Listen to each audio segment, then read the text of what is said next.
Welcome to stream. How is everyone? It's super great to see you. Hi. Welcome in Linkster. Welcome in Zila. Welcome in Meta. Hi. We have a group hydration to start stream actually, so that means everyone must hydrate, not just me. If I have to do it, you have to do it.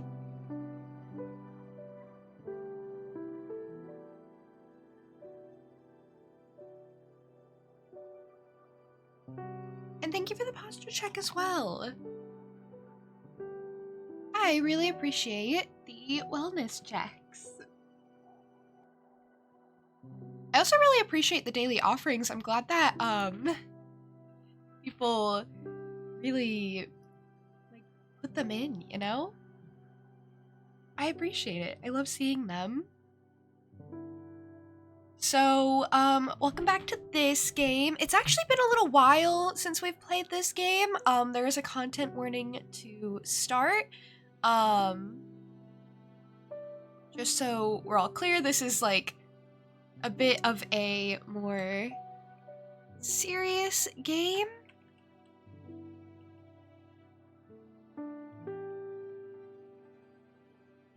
So, make sure you're okay with that. Of course. I feel like a lot of games I play should have content warnings at the start, and I think it's just that a lot of them are too old, that they just didn't think to include them, but I really appreciate that this game does. But, you know, it's also been a while for me, so I don't quite remember where we're at, actually. I have mail. What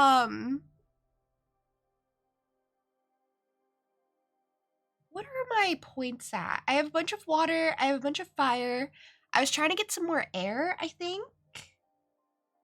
Or something. Pretty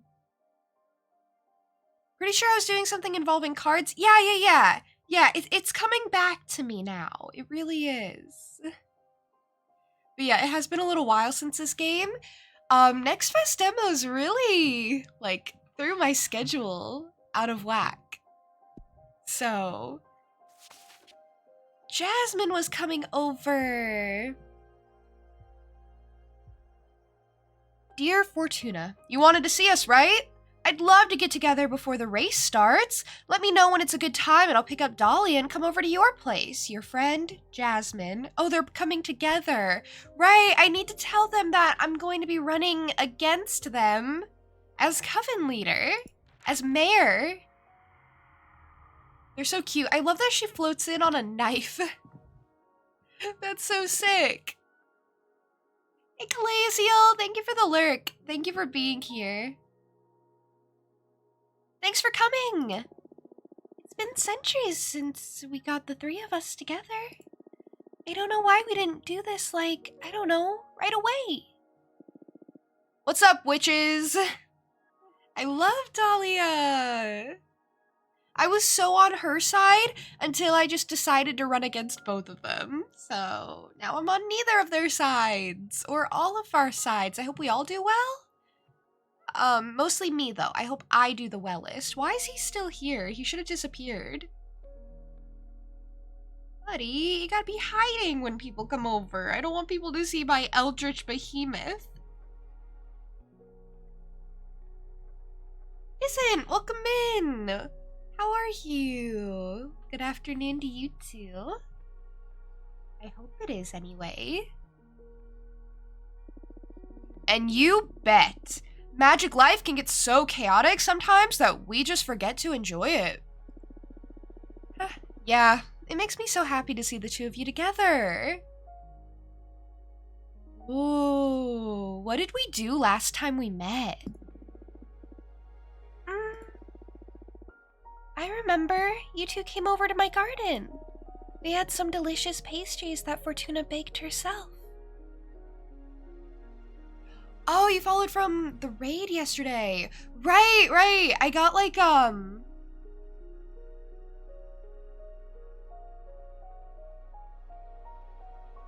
Oh, from Kaisalo! Oh, that's so nice! It's so great to meet you! This game is actually super, super cool. It's super, super unique. I love this game. It does cover some sensitive topics like gender dysmorphia, drugs, crude language. I'm trying to remember off the top of my head. Sexual themes, stuff like that. But it's about witches, it's about tarot cards, it's about making your own tarot cards, and it gives you the creativity to do so, and you get to meet some really cool witch ladies along the way. It's a really, really cool game. And barbecue! Oh my gosh, barbecue! 100 offerings! Look at you! Look at you! That's someone who's been dedicated to offerings. That's crazy!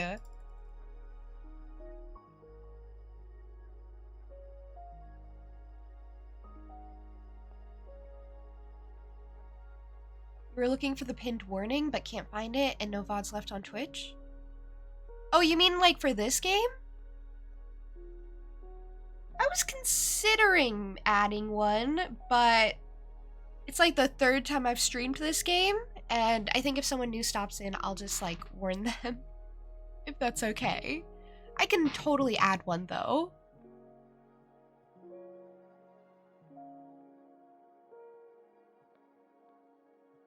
We had some delicious pastries that Fortuna baked herself. Oh, I remember. And we opened that bottle of swordfish liquor I got from the Nomad Sky Caravan. Oh, I do remember now. We started to play that silly mortal game you taught us. Oh, right. Truth or Dare. It was all the rage among teenagers when I was a young mortal. Oh, then I dared you to read into the future of the coven. Ah, that is how the incident started. Adana, this is all her fault. If you ask me, she got off lightly. Now it's up to us to clean up her mess.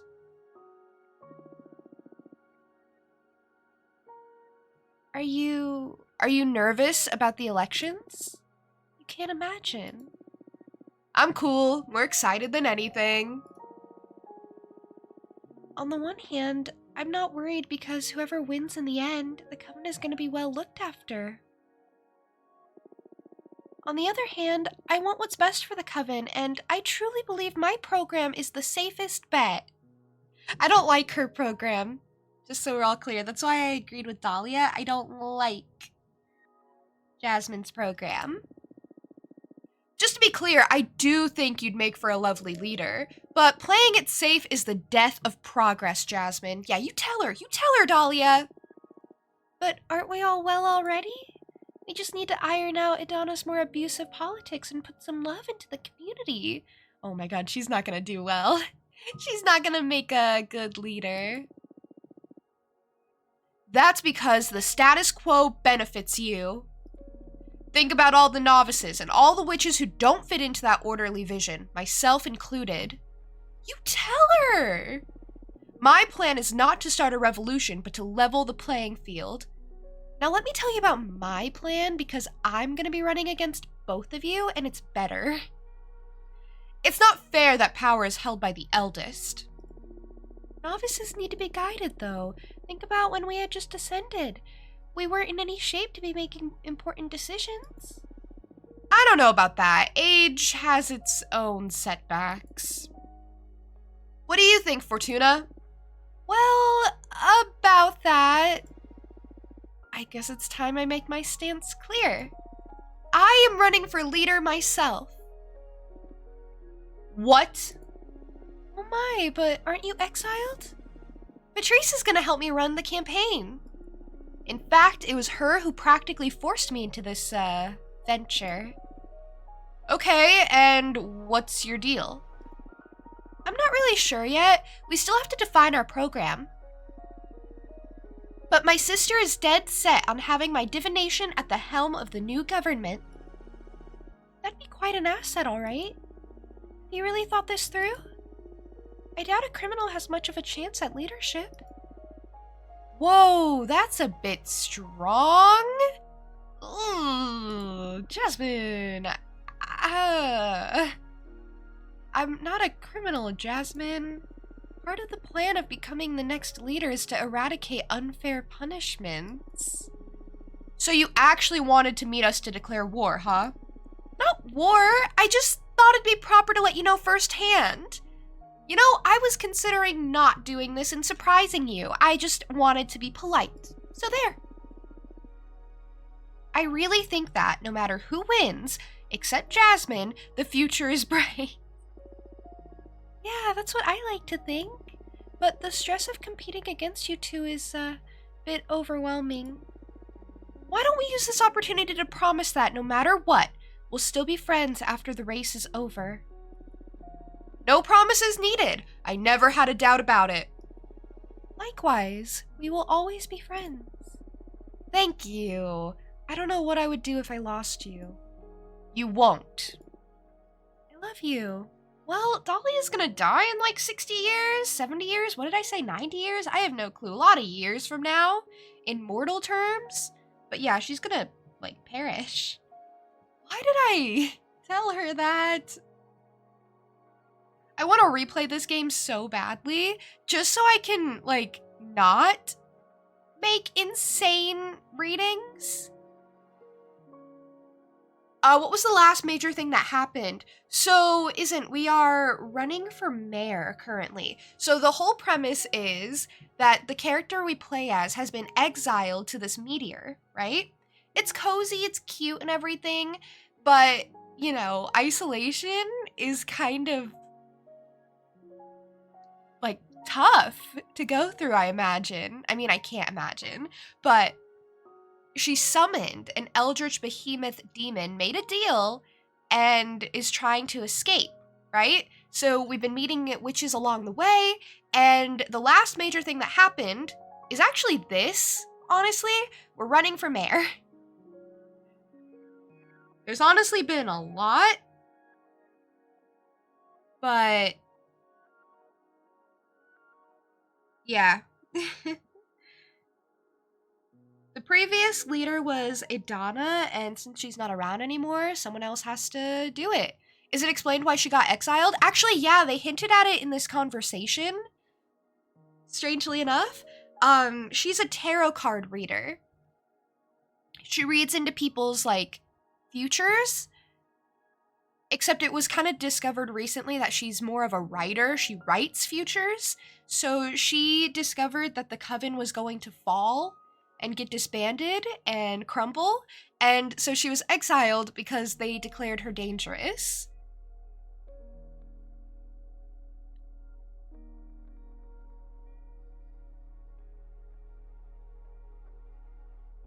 So yeah, we're doing a reading. Hey Apple, welcome in, how are you? Yeah, witchcraft type stuff. I feel like everything else can be kind of, like, picked up,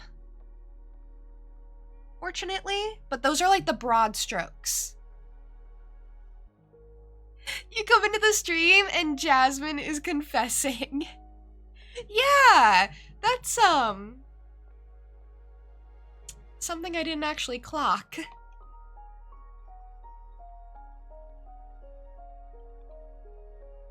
Interesting. I love you. I love you too. Oh my gosh, they love me. See, if Greth said that though, I would be like falling apart. I love you 3. Okay, the next few weeks are about to get pretty busy. I'd better leave and start preparing my knives. I love her. Figuratively speaking, I understand. No, literally. I'm a daggersmith. That's what I do. No need to stab anyone, though. I hope.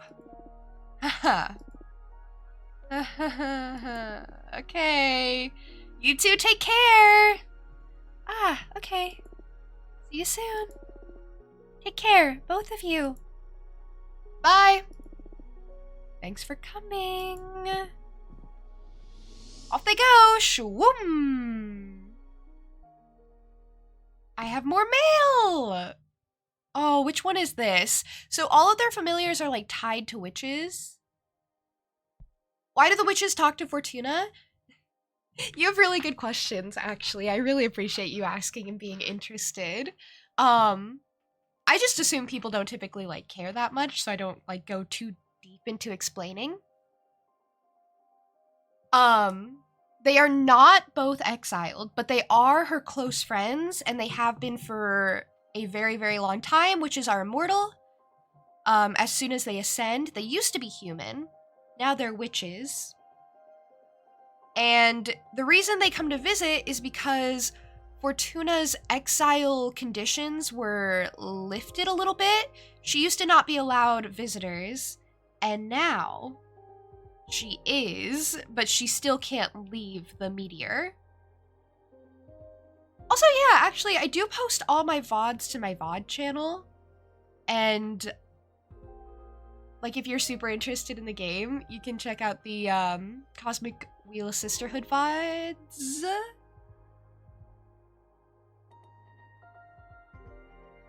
And kind of like catch up, I guess.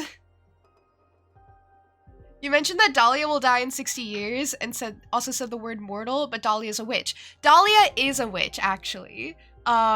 It's just that since the character we play as, her name is Fortuna, since the character we play as can read into people's fates and actually write their futures a little bit, we predicted that Dahlia would like fall in battle.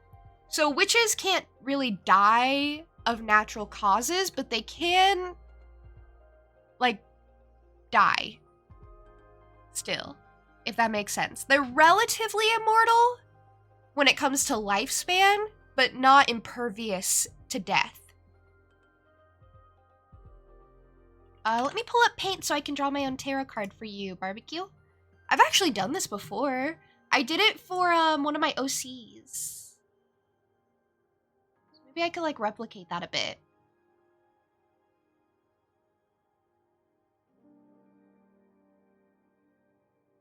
Boop. We got paint and it's like super white. It's like a super, super bright page. Here, maybe I'll like lessen it, make it yellow. Or like a light purple.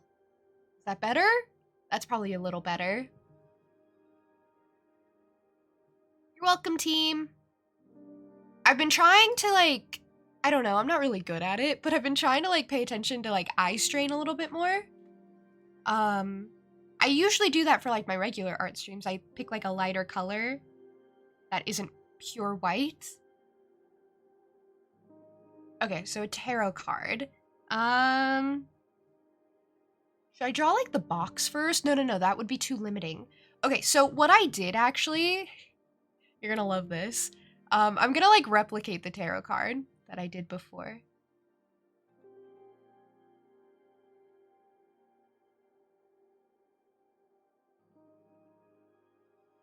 You know what this is? Me neither.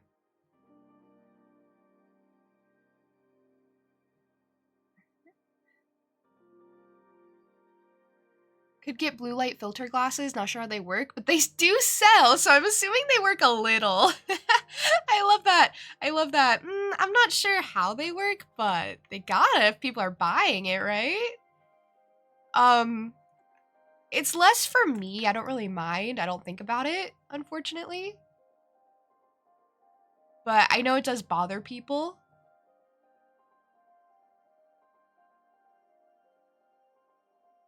So I try to be mindful of that. Oh my gosh, I don't know how to draw leg. Ooh, okay,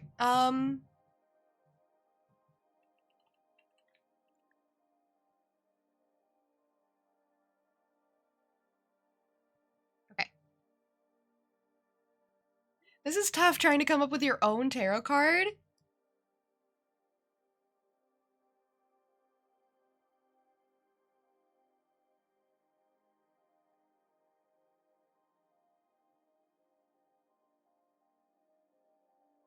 Okay, this is foot number 1. I don't know why I'm starting with the legs. Who does that? That's cursed.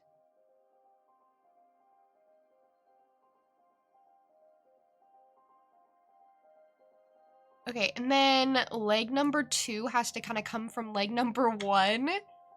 Oh, crossed legs are so weird. I hate drawing them, but I draw them a lot now. See, that's the thing. Draw what you hate. It'll force you to get better at it, really. Give myself enough room there. I love that for me.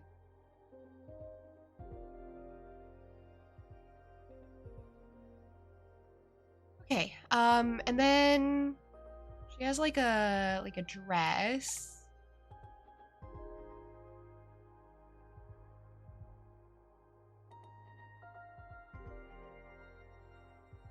Then, can I like zoom out, honestly? Oh, I didn't give myself enough space.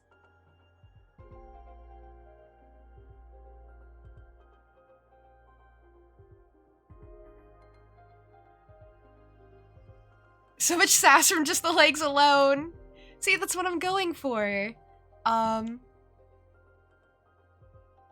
drawing one of my OCs, and I promise I've drawn her, like, for realsies. Should I, like, do it here? Oop. Perfect. Love that for me.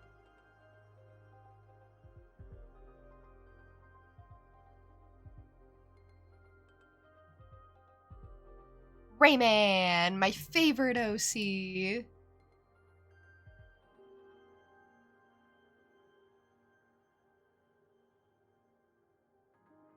Those are some long, long arms.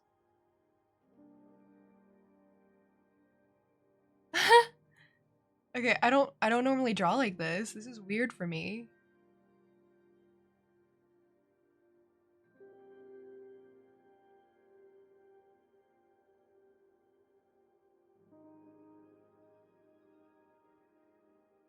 Okay. This is really weird for me. Okay, alright, okay, alright. God, why'd I give her such a long arm?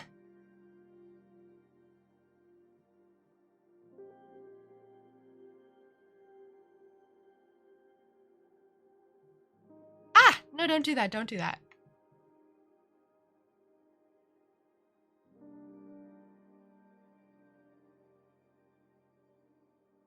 See, that doesn't help. Because her arm is still long. Ooh.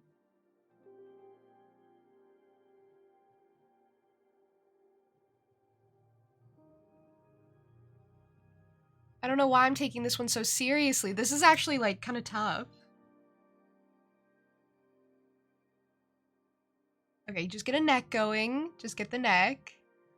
Ooh, that's the ugliest neck. I used to have a real problem with drawing necks, actually. I mention this from time to time because it was, like, a real problem for me.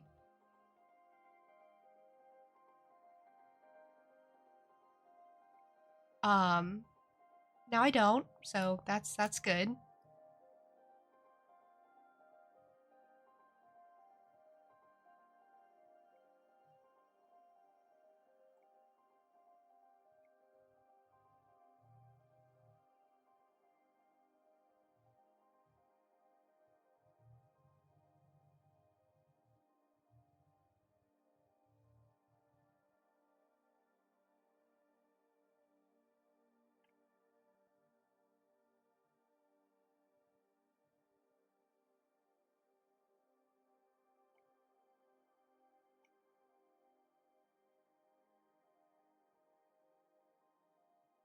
So I love drawing her with her legs crossed. I don't know if you can tell.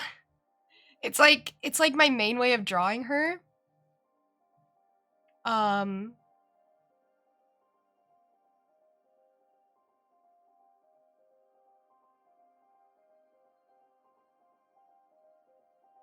So I drew this tarot card. And I called it the Queen.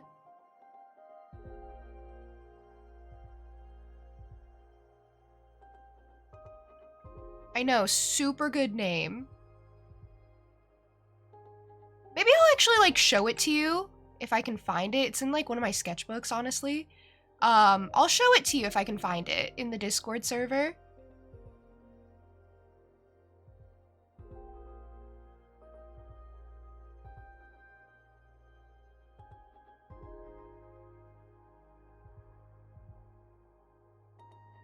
No, that's not where it's gonna go.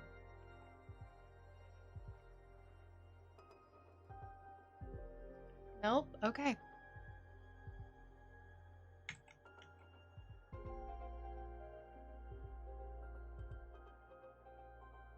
I'm drawing this with like a mouse. It's so tough.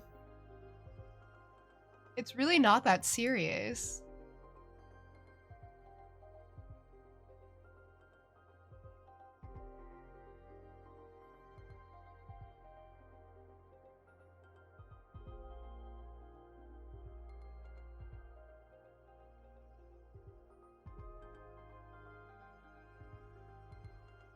Okay. She's supposed to have like braids too that come.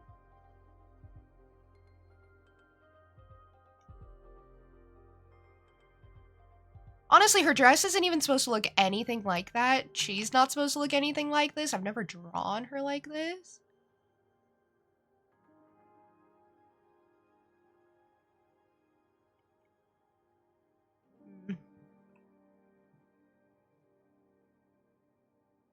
Okay, I'm almost done, honestly. Sorry this has taken so long.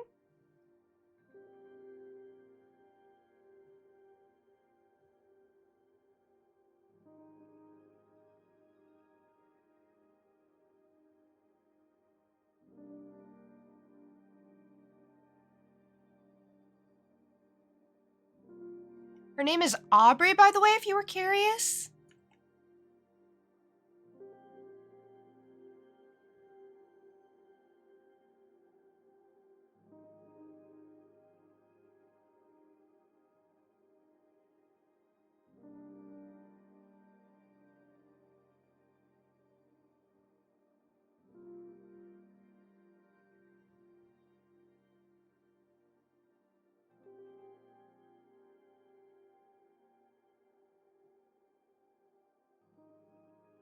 Okay, those are supposed to be braids. I don't think I did the best with them. Okay, so I've never actually like given her proper color, like when I actually draw her on stream. She's supposed to have like white blonde hair.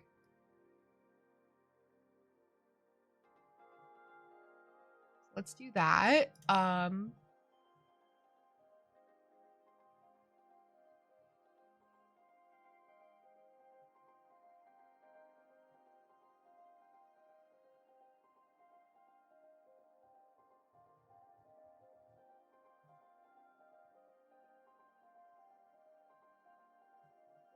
This is gonna be so inaccurate. I'm sorry.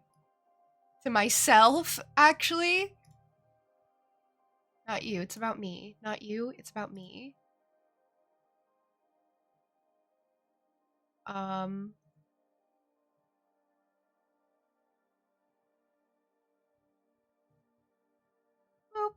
boop. And then I have no clue what color her dress is supposed to be. Honestly, it is supposed to be purple-ish. I don't know. I haven't really figured out the colors, if I'm being honest with you. Okay, now let's do the square.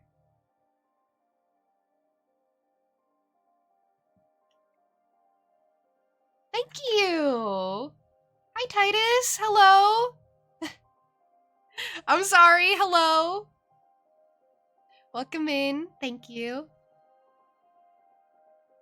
I am working on an MS Paint Redeem quest. Quest? Request. Like it's a quest I have to go on every so often because it kind of is. How are you?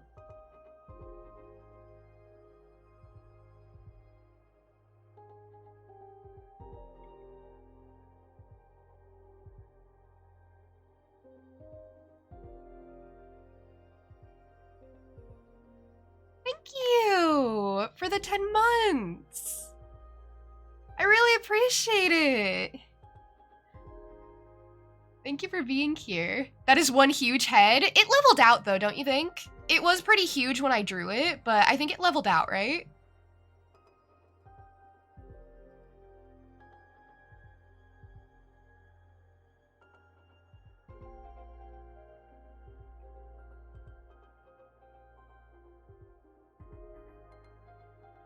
this is what you wanted, but like, this is MS Paint. I don't really like do, I don't really do creative for MS Paint a lot of the time. I just kind of do whatever.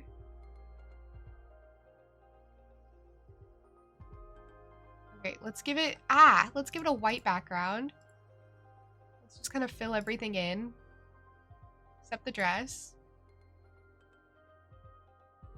This is not what I wanted from this, by the way. I just don't like making skin tones, okay? In MS Paint. Here, I'll give it like some like designs on the side.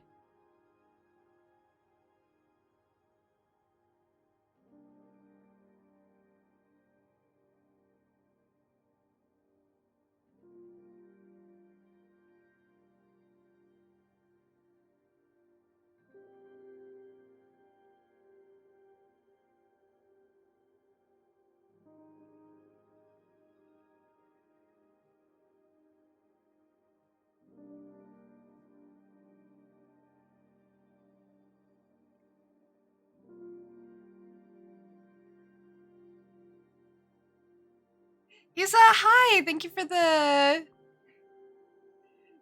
lurk. Thank you for being here. Where did my mouse go? Okay, there it is.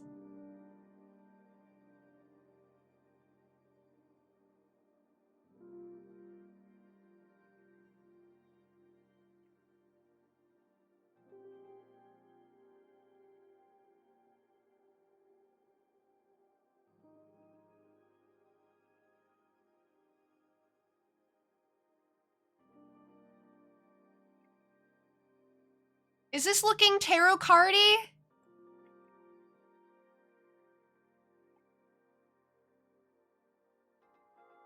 I think it is.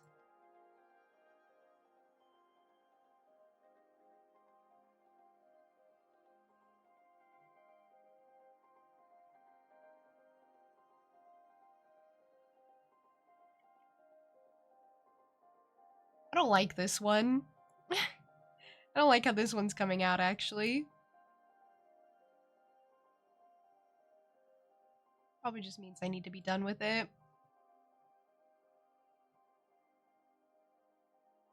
Okay, there you go. There's my tarot card thing. I guess I can put like in gold lettering what it's called or something.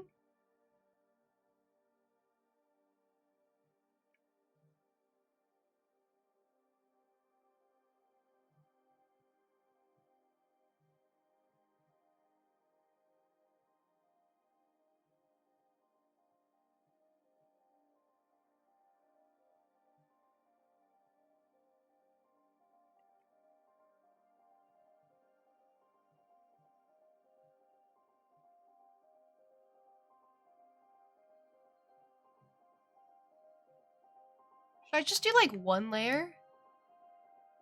No. No, no, no.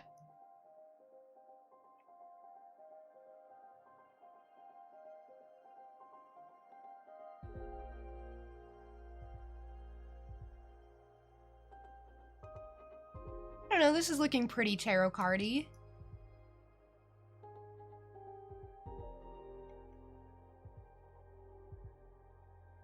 There you go. You're welcome. I hope that's okay.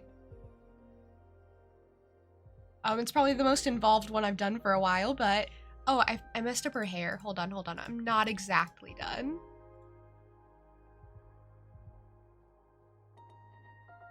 Okay, there we go. Now I'm done. You're welcome. I didn't give her shoes. I don't care. She doesn't get shoes. There you go. You're welcome.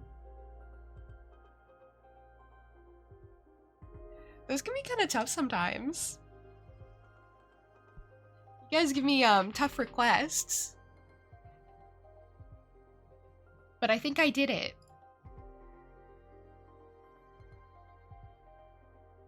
This makes you think I would have a domain expansion called Intermundium. Now you want to draw it? Really? What would that look like?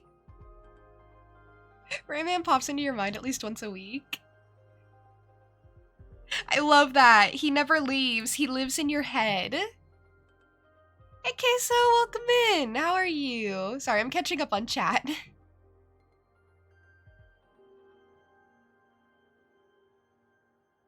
Oh, I was just trying to draw that, like, pretty quickly so we didn't get too, like, you know, stuck on that segment or anything. The MS Paint redeems are just kind of meant to be, like, a quick, kind of bad drawing. I may try to, like, clean it up later for when I post it in the Discord server. I have a channel kind of dedicated to MS Paint drawings in there. And then I'll also try to share, like, the original tarot card, too, that I actually properly drew. I drew it a long time ago, though, so it's not that good. You know?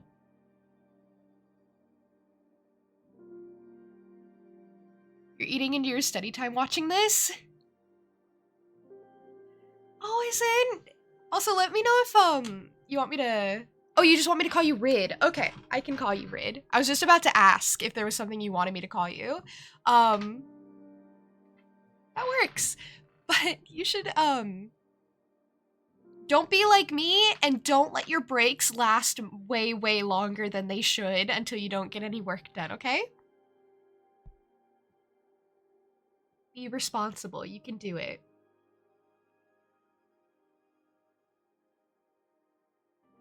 No worries? Okay, no worries. You know, go with the flow kind of attitude. But when you get back to studying, I hope it goes well. Yeah. Who does this belong to? Patrice! Patrice! Everything is set to go. Get everything in order because it's about to get real. Let me know when you're ready and we'll review the program and campaign plan. Patrice. Patrice, come here! Okay, this is my sister. She became a witch in her old age. How are you? Oh, that's how she's asking. Okay, she's asking. How are you? I am excited, actually. Eager to start. I'm going to take over the coven. Good. Hold on to that fuel. Did you meet with Dahlia and Jasmine? Yes, I did. How did they take it? I believe we're fine. All's good. Really? We promised we'll always be friends, no matter what. Ugh, so corny. This is going to be the weirdest political race in the universe. Maybe all political conflicts should be handled with as much love as this one. You know, wouldn't that be nice? Well, jury's still out on how well this is going to go. They're good friends. Or they're good friends, yeah. I'm sure this will all be handled honorably. We have so much faith. We're so optimistic. I love that. I just want to win, honestly. I don't care about anyone else. I don't care who I have to crush. If they get in my way, I'll take them out. I'll play nice for now, but, like, I want to win. There's no honor in politics, only victory. Exactly. Whatever. What now? Okay, allow me to give you a rundown of what's ahead. We have to define a program and a plan. First, we'll analyze our opponents, and I'll interview you to see where we stand on the main issues. Then, we'll sketch and review a program. Once we get to something solid, we'll form a team and schedule some campaign actions to get the ball rolling. The date for the election Congress hasn't been decided yet, but we're against the clock as of now. I love her. I'm so glad we met her again.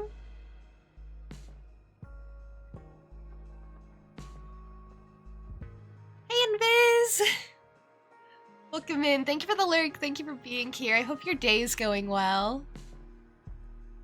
You study every day so you can afford some self-indulging? Absolutely! I just worry when people are like, I was being productive and now I'm here, and then I'm like, oh, well. I'm not gonna, like, police anyone, though. Like, it's your lives. And I trust everyone to manage their time in a way that is best for them. You're glad she came back alive? Yeah, apparently she's also gonna come back as a goddess later, so that's fun. June for president when? Well, I'm already the mayor of the Mushlings. I have to rerun in November, though. I guess I should have already started my campaign, but, you know, June for Mushling mayor. No one runs against me ever, so it's kind of like a Mayor Lewis situation. No, you won't. You won't run against me. You're not allowed.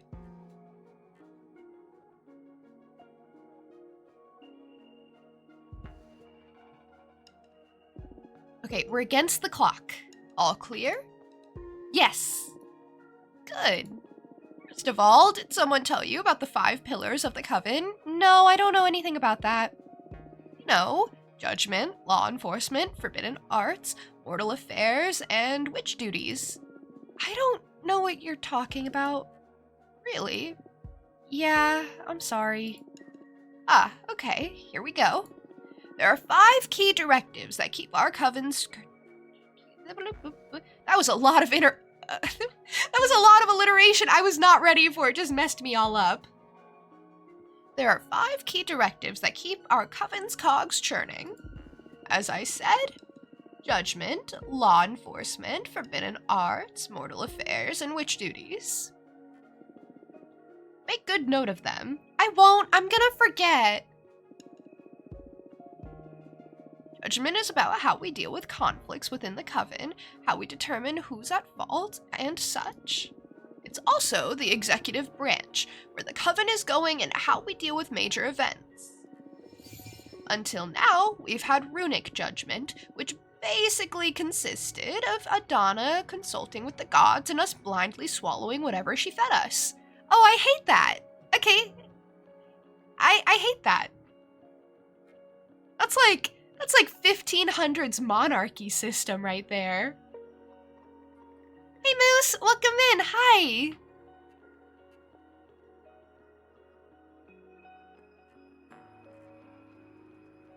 I hope you're well. Then we have law enforcement. That's how the coven punishes anyone who did something wrong or forbidden as determined by judgment. Right now, as you're well aware, we send infractors into exile for a variable amount of time depending on the severity of their actions. Very punk. Next is forbidden arts. That's how we deal with perilous magic and knowledge, such as summoning behemoths, necromancy, etc. The current directive is that when the coven determines that something could put our community at risk, we ban it. Wow, they really do just go for exile straight away. They have no other way of dealing with anything? Like, no in between, no like, hey, go stand in the corner and think about what you did? Just exile if you do something bad.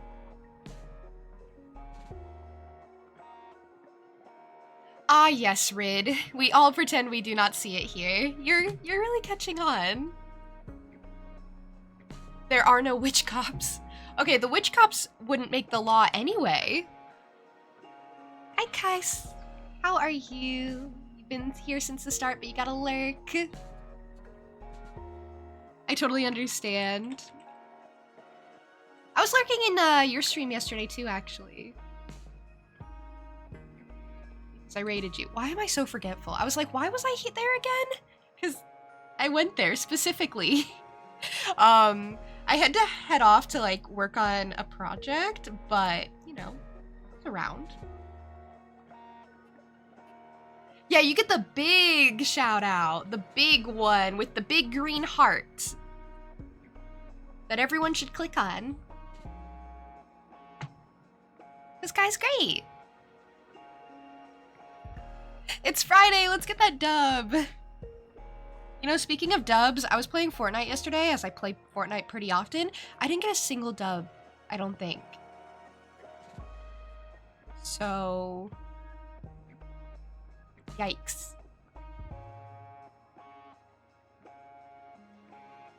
Okay, you gotta lurk! Yeah, go lurk! Go do the thing!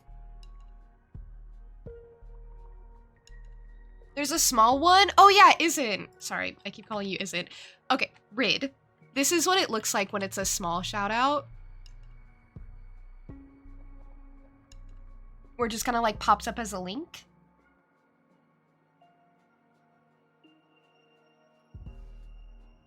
You haven't played that game in months? Honestly, I would wait until OG2 comes out to pick it back up again. I wouldn't recommend picking up this season. It's not good. I don't like it. I haven't been having fun, but I keep playing. It's like a toxic relationship. I'm almost level 200, so...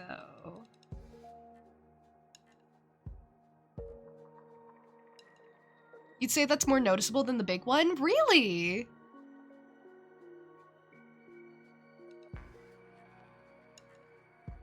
I never joke. Ever. No funny business around here. I hate fun. Fun is banned. Doesn't like it, continues to play it every day. I know, it's like a toxic relationship. That's what I'm trying to say. So says the one playing the video game. Yeah, but I don't like play it for fun. I'm not like enjoying myself. I don't think this is fun or anything. I don't think this is the greatest, funnest game I've ever played. I need to show how the tarot cards work, actually. I haven't made one yet. It's so fun. I mean, it's not. Obviously, no fun allowed.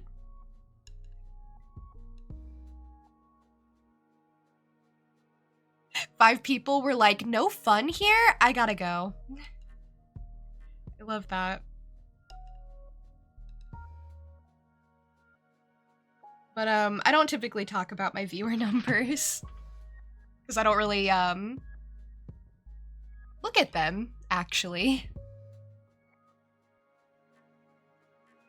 Then there's mortal affairs. That's how we deal with humans, and as traditionally put, other, lesser beings. Lesser beings as in animals or any life form that doesn't have access to magic, actually. Hate that term, by the way. Donna determined that mortals should be exploited and manipulated at witches' convenience. Oh. This all looks terrible! I know you can't see it because it's behind my head, but it's basically like a summary of what she's saying. Yeah, it all looks pretty terrible. It all sounds pretty, yikes.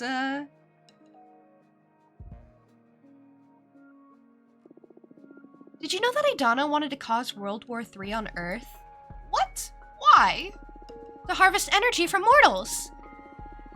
We still have a celebration pending to send her off to hell. You bet. Last but not least, there are the witch duties. That defines what obligations members have to the coven. Right now, we have those obnoxious quarterly controls. Adana imposed on us to check on our progress. You skipped them, thanks to exile, but damn if they haven't been a pain. Also, should a witch fail to deliver, they'll eventually lose their membership. Imagine the strain that's put on many of our sisters. I would have gladly done my homework in exchange for freedom, though. I know, but still. Luckily, the controls are suspended until after the elections, and many of us are hoping they will be cancelled forever. Nice, nice. That's all 5 of them, right?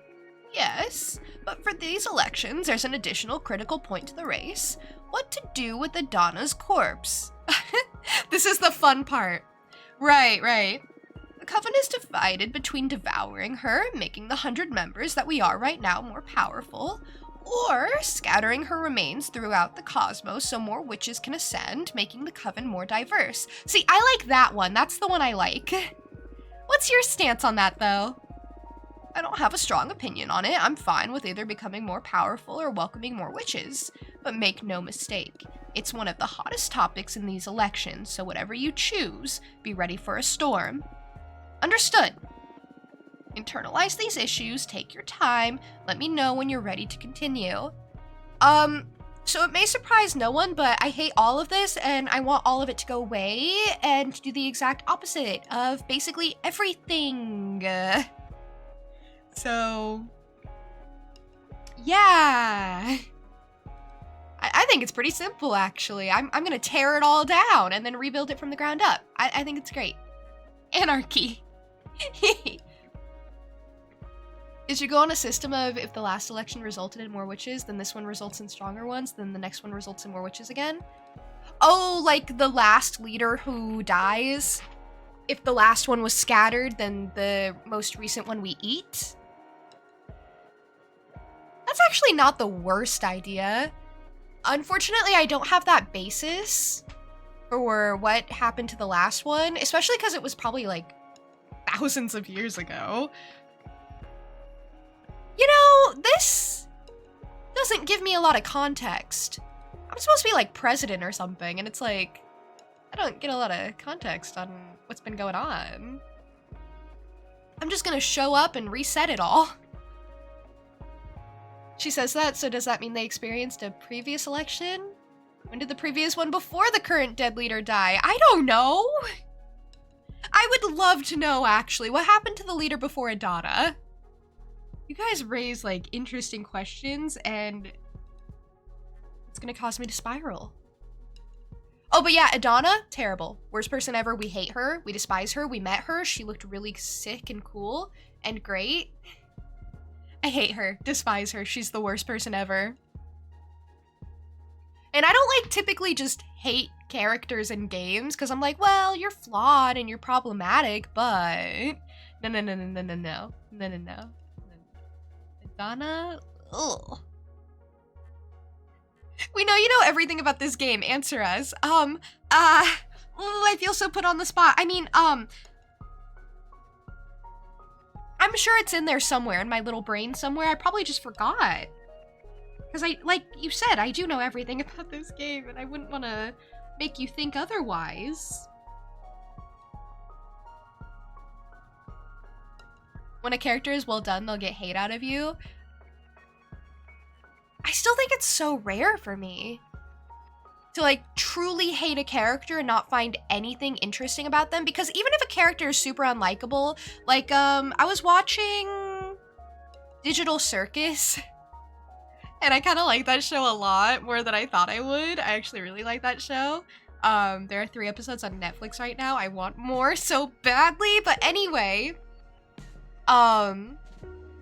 Jax is in that show. He's like the bunny, and he is a menace, and all he does is mess with people, and he's just around to see funny things happen to everyone else, even if that's not nice things. And he doesn't do anything nice. He doesn't do anything good. He's not friendly or kind, and I like him. I think he's interesting, and I like that he exists in the story. So, like, even if someone is bad, and I know I wouldn't like them in real life if I was put next to them, I can still like them for story purposes. And I guess that's how I kind of feel about Adana, but also I just don't like her. Like, straight up, I just don't like her. So, it is very, very rare. I think the only couple of characters I can think of that I straight up hate, and some of them I think are very good characters, others I don't. Probably Adana from this. April Kepner from Grey's Anatomy. Oh, I hate her so much. Like, I was getting mad watching her exist on Grey's Anatomy while I was watching that show. I only made it up to like season 10 or 12 or something. It's still going, by the way. Did you know that? And then the third one is... Who's that villain from To Your Eternity? Her name starts with like an H.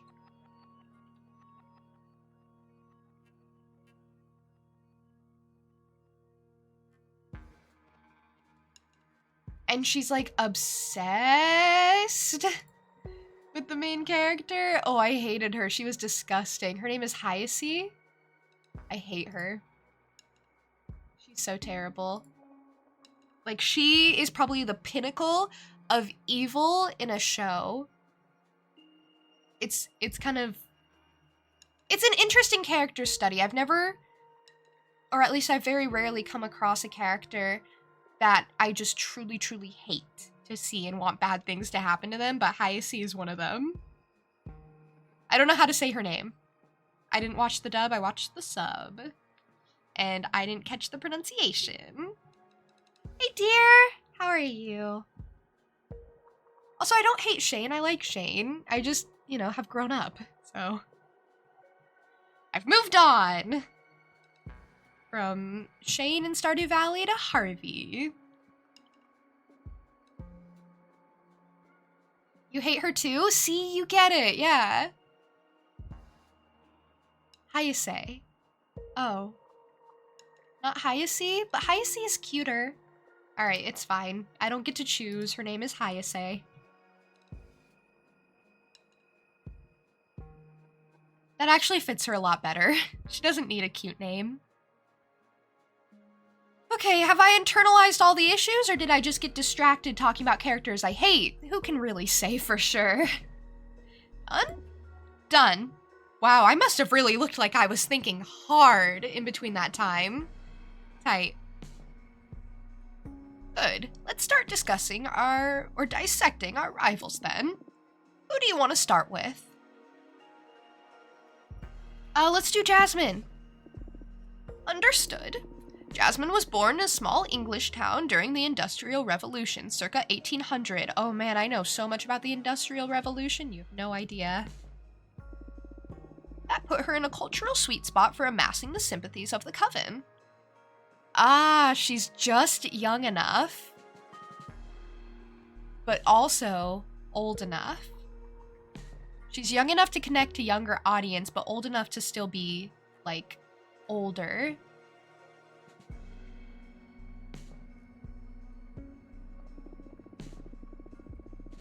She's a young witch in the eyes of the eldest medieval and ancient witches, but not so alien as us contemporanean witches with our world wars, TV, internet, and other global lunacies. Jasmine gets along with us, but is also part of the last decent generation according to the most conservative witches. Her politics are a liberal revision of Adana's, removing the most tyrannical mechanisms by reducing punishment and responsibilities. That will maintain the status quo, but give more room for individualism and personal enterprise, free from so many duties and the fear of failure. Whoa, how did you manage to get all that info in so little time?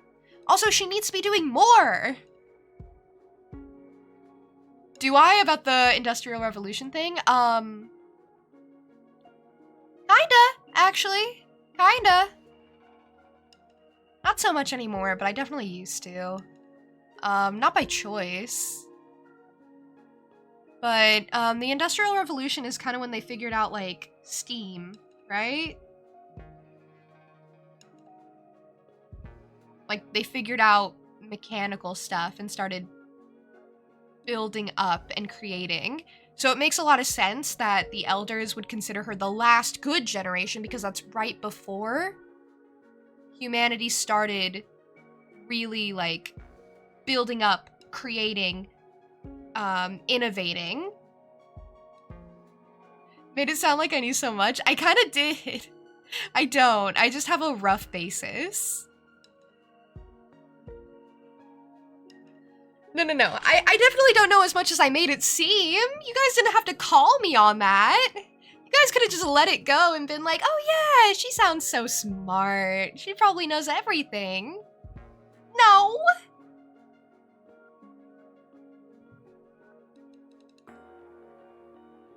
Hate it here.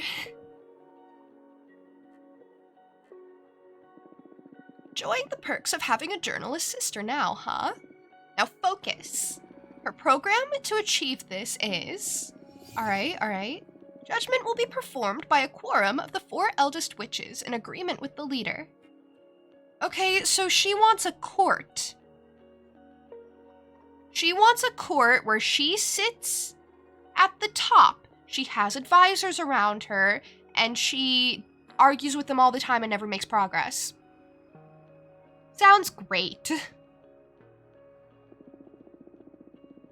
That is the sweetest candy of her program for the old lot. Because they can influence her. See, I hate that. Enforcement will work with a system of strikes. She hasn't specified how many yet, but should a witch accumulate enough warnings, she will be expelled from the coven. Expelled? Way less radical than exile, and the worst case scenario is the freedom to start anew elsewhere. I mean, that's not the worst thing in the world, honestly. Like, if you cause enough trouble, it's like, hey, can you just get out, honestly? I get that.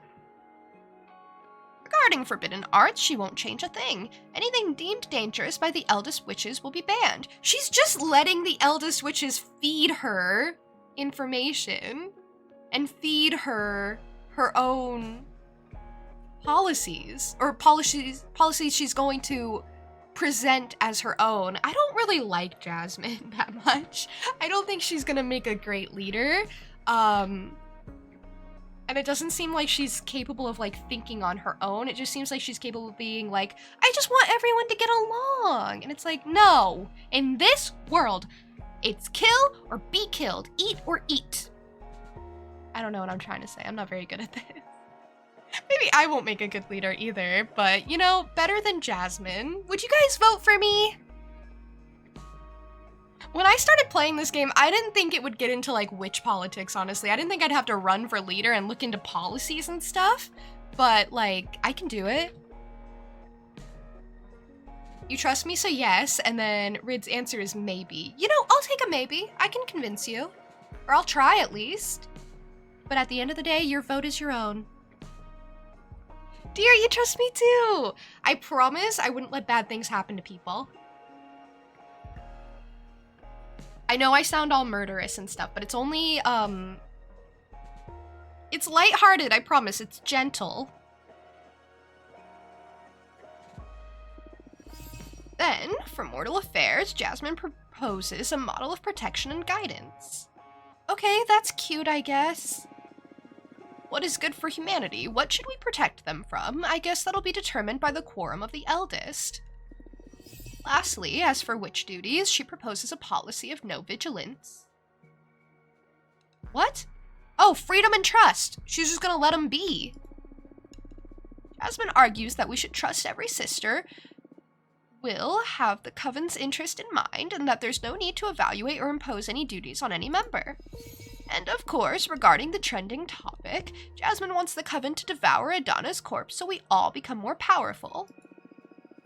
Take a minute to interiorize Jasmine's program. Yeah, I hate that one too, thank you. No, I think I got it. I think I got it. She's just gonna defect to, or what's the word I'm looking for? She's going to refer to Elder Witch's guidance and not think for herself. And then just hope everyone gets along as a result. And maybe that could work. You're gonna go study now? Good luck with studying! Very proud of you for getting back to it. You'll come back soon again, hopefully. I'll be going for another 2.5, 3 hours? Roughly, maybe longer, who knows? Juna's great just the way she is, exactly. Thank you. That's what I want to hear from my voters. Thank you for the group hydration, by the way. That means everyone must hydrate, not just me. Thank you for the posture check as well. I very much appreciate it. Okay, you guys are allowed to tell me what you think of their policies too. Like, if you think Jasmine's is cool, you can let me know. I don't care. I am actually very interested in what you think, if you have opinions. Hi Goldie, how are you? How are things? Goldie made his first return, right? To Toho Thursdays yesterday. I think it went great. He is officially back. So, you know, it's exciting.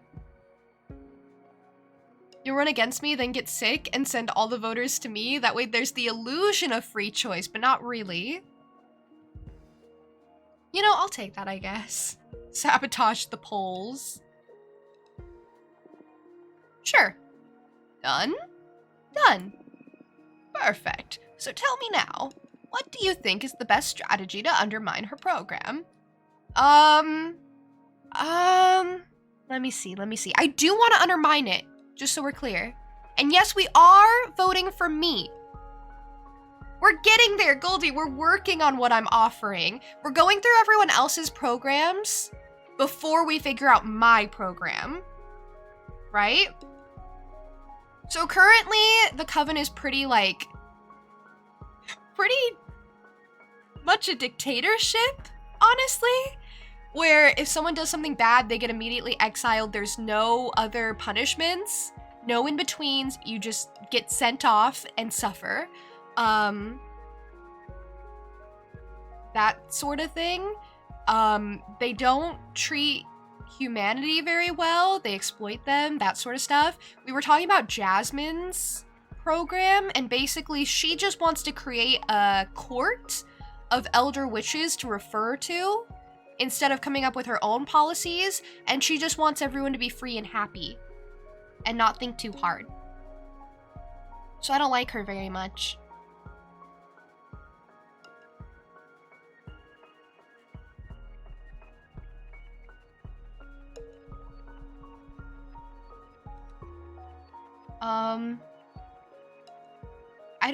I like, actually the lax policies are what I like the most about her plan.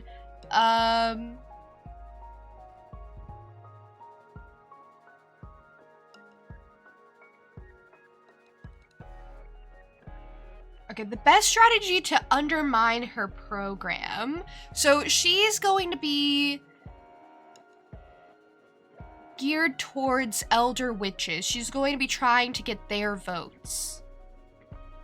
So I need to target elder witches and make them understand that this program isn't good for them, right? That's what these answers are all kind of referring to.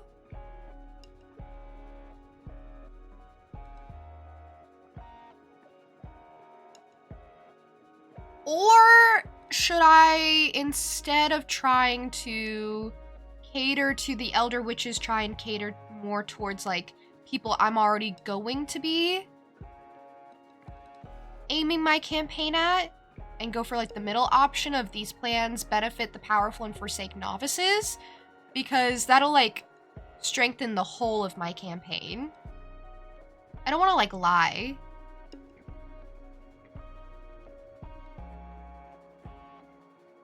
Yeah, I'll go for that middle one. That probably aligns most with like the campaign I want to shape. I should probably double down, stay consistent, and try to gather votes from there. These plans benefit the powerful and forsake novices. Interesting. If we adopt this strategy, we may polarize the coven's opinion, but in the long run, we could gather the support of the young and weak, plus the support of the most compassionate elders. It may do the trick. We'll see. Good. Now to assess the candidate herself. Let's use your privileged info on Jasmine. What would you say is Jasmine's strongest point?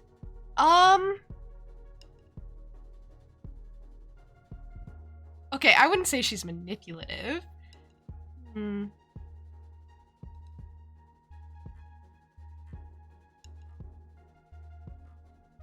Honestly, her apparent innocence and frailty, I feel like the elder coven members just see her as something to be easily manipulated and used to their advantage, so... Parent, huh? I see where you're going with this. She has this quality that makes anyone want to protect and support her. Well, that too. Yeah, I can see how she could become a saint-like figure, an innocent martyr that is devoted to her coven. Nothing but goodwill for her sisters. Let's follow Saint Jasmine. Something like that, yeah. Now to her flaws. What would you say is Jasmine's weakest point?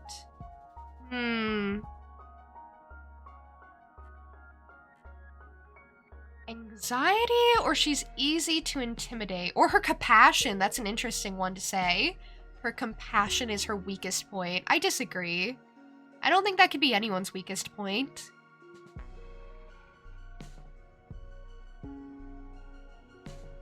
She does some gardening, and that's her whole role in the cult. Honestly, I think everyone's role is respectable. Everyone serves a purpose.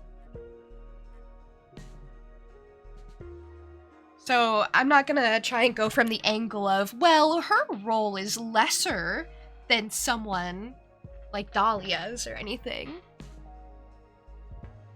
I don't know how witch society works.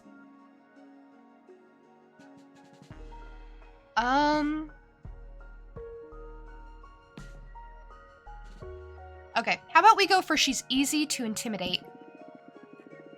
Oof, that's one ugly road you're suggesting. But should the situation get desperate for us, we could try and scare her into place. Nothing aggressive, of course, but there are many ways to produce threats and fears to throw her off her game. I feel so bad doing this.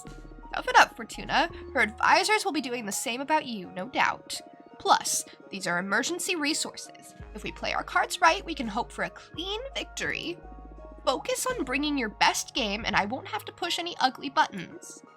Talk about pressure. Shall we go over to Dahlia now? Yeah, sure. Dahlia is not from Earth. On our home planet, politics have evolved and twisted more than anywhere else in this explored universe. It comes from the demonic desert lands, where matriarchy-based warlordism and chieftainship are the primary form of organization, even nowadays. Oh, she's cool. I'm not saying to underestimate her, but we can expect her to not be well prepared to navigate the intricacies of a political campaign. On the other hand, Dahlia's policies seem to be very different from her homeworld's. From what I've gathered, her focus seems to be collectivizing the Coven's duties and responsibilities, distributing the Coven power horizontally. Level the playing field is practically her slogan. Her program to achieve this is, judgment by referendum. I have no clue what that word means. Please elaborate. Dahlia argues that in a community, this impact we should have to account for every member's input regardless of their background or preparation. See, I like that. Wait, what is referendum? Hold on. Maybe I should look that up. Referendum def. A general vote by the electorate on a single political decision, question that has been referred to them for a direct decision. Ah! Okay. I get it.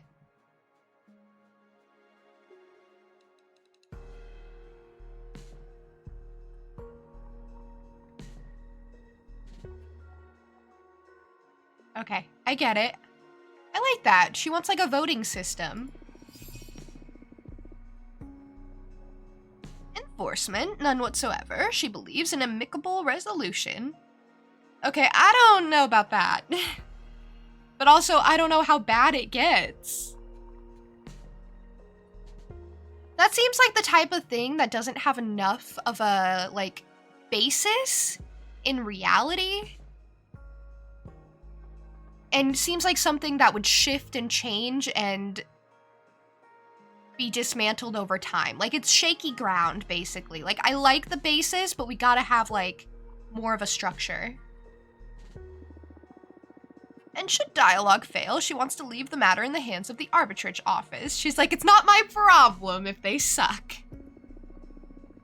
Her point being that we don't have to police ourselves when we already have the magical pact. Forbidden arts. Allow free access to any kind of magic and control them through education, not banning. Okay, I like that. See, this is why I liked Dahlia more, because I'm like, yeah! I love freedom of forbidden arts. And it's like, well, am I just gonna have to go middle of the road? I don't want to go middle of the road. I don't want to be the option for people if they're like, well, I don't like either of these, so I guess I'll go for the average one. I don't want to be the average one.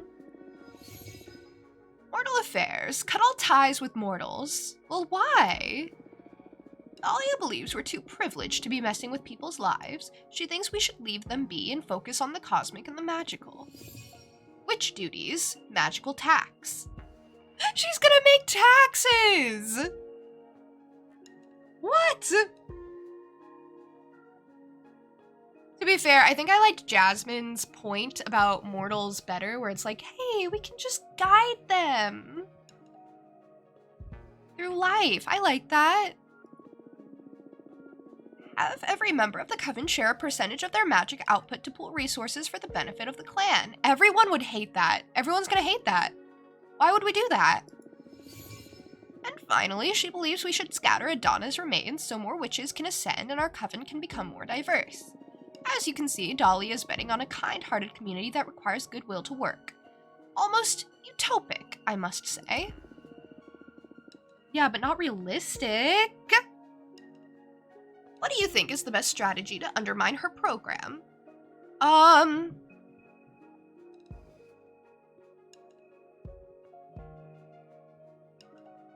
Just point out the failure of communism on Earth. Hey, something similar didn't work before. Spotlight the primitive societies of her home world. Well, why would I do that? That's mean. Well, this is all mean. I could expose her naivete. Faith in good intentions is ridiculous.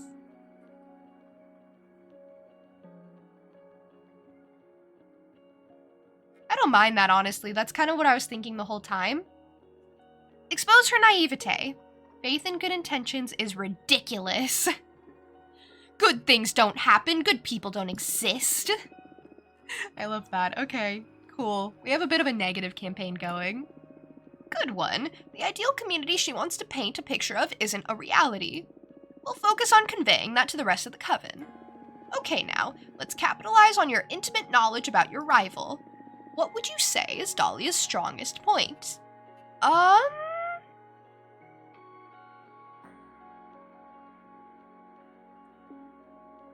Wow, these are all really strong points. These are all really strong points. Her charisma. She embodies the winds of change. She's pretty popular among young witches. Her determination, or she's the most virtuous, most incorruptible of us all. That's crazy. That's impressive. I'll go for that one. She's the most virtuous. The most incorruptible of us all. I'd say that feels more like Jasmine, don't you think? Well, Jasmine is a sucker for authority, but she's way more cunning and knows how to navigate gray areas. Dahlia, on the other hand, is truly a paragon of purity. She may be raw, but she won't break or compromise her ideals. I see your point. It's going to be tough to dig up dirt on her should we aim to undermine her persona. But no one's perfect. I'm sure some of her ideals conflict with what the coven deems to be right or legal. We could exploit that should we find it. All right, what about her weaknesses? What is Dahlia's most critical flaw?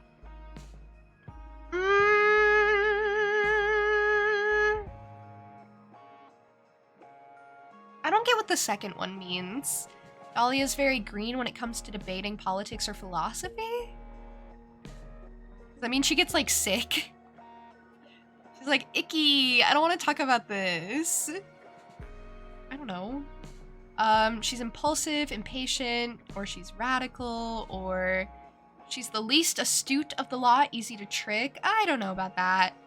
Or, hey, you know how before I was like, everyone's work is valuable? Literally one of the options I can say is making daggers is the least valuable asset offered by a candidate. See, I'm not gonna go for that. Don't vote for her because she's dying within 90 years. Exactly. She has a short lifespan. Guys, come on. She has a short lifespan ahead of her. I'm gonna go with the first one. She is very impulsive, impatient, and gets angry easily. Good. If we can provoke her during a debate, the coven is sure to question her ability to rule. We should be on the lookout for opportunities to get her mad during the campaign. Is this really necessary? Green means inexperienced. Oh, okay. That's fine.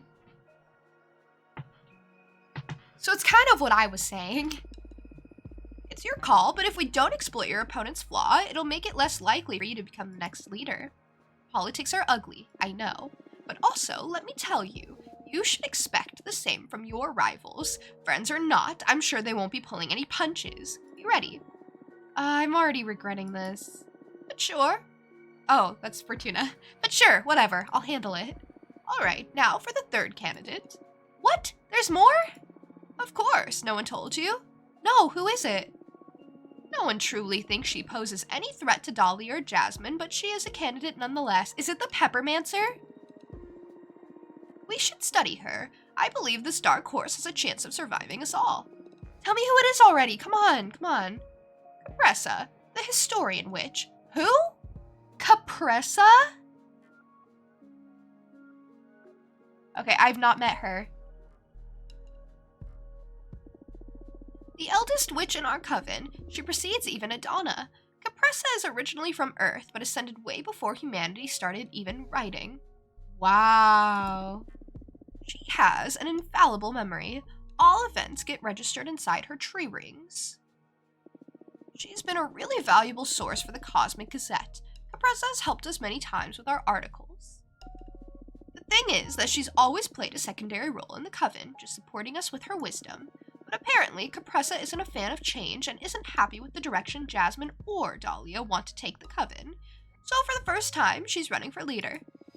Her program is easy to sum up. She wants to keep things exactly as Adana left them. Yeah, that's pretty terrible. Moreover, she advocates for preserving Adana's corpse as some sort of oracle, to keep using her as a channel to consult with the gods and to set the direction for the coven. No! Wow. Yeah, we hate Capressa. And her program. I know Capressa personally, and she is very kind and helpful. But yes, no one wants the ghost of Adana to keep ruling over us. She has very few supporters, all among the eldest, but I wouldn't underestimate her. Capressa has this special, mystical aura around her. Combined with her vast knowledge, she's sure to impress many voters during the campaign. Depending on how gruesome the race gets, we could scare some of the most conservative witches into switching sides from Jasmine to Capressa. Oh, split their party. I see. As long as we don't underestimate Capressa and keep her in check, it should all be fine, though. Understood. Alright, are you ready to start defining our program? Do you want to take a break? No, I'm ready. Let's get this over with already. Alright. We'll go over every point, assess our options, make some choices, and when we have a first draft, we can review any aspect to iron out the program. It's okay to borrow some ideas you may fancy from your rivals, but try to make a program that's unique enough to be your own. Okay, I can do that. First point, judgment. Right now, this is where our rivals stand. Jasmine wants to form a quorum of the eldest. Dahlia wants to introduce judgment by referendum. Capressa wants to keep Adana's runic judgment. What type of judgment do you prefer? Can I ponder referendum? Isn't Dahlia's idea of dividing all the power among members via referendum a beautiful idea? It is beautiful indeed. It would be something far-fetched for a bigger society, but provided the coven stays within the hundreds, it's feasible. That's true. It'd still be quite cumbersome, and we need to keep in mind that the most popular option isn't always what's truly best, but it will keep the majority satisfied. Will this make us weaker but happier? I can't tell. It's never been done before in a coven that I know of. Okay, so, what type of judgment do you prefer? Wait, can I ponder like all of them before I make a choice? I'll do that. Ponder runic judgment, even though we hate it. Is there something interesting about runic judgment? It is completely off the table. It would imply conserving Adana's corpse, and I doubt you want that.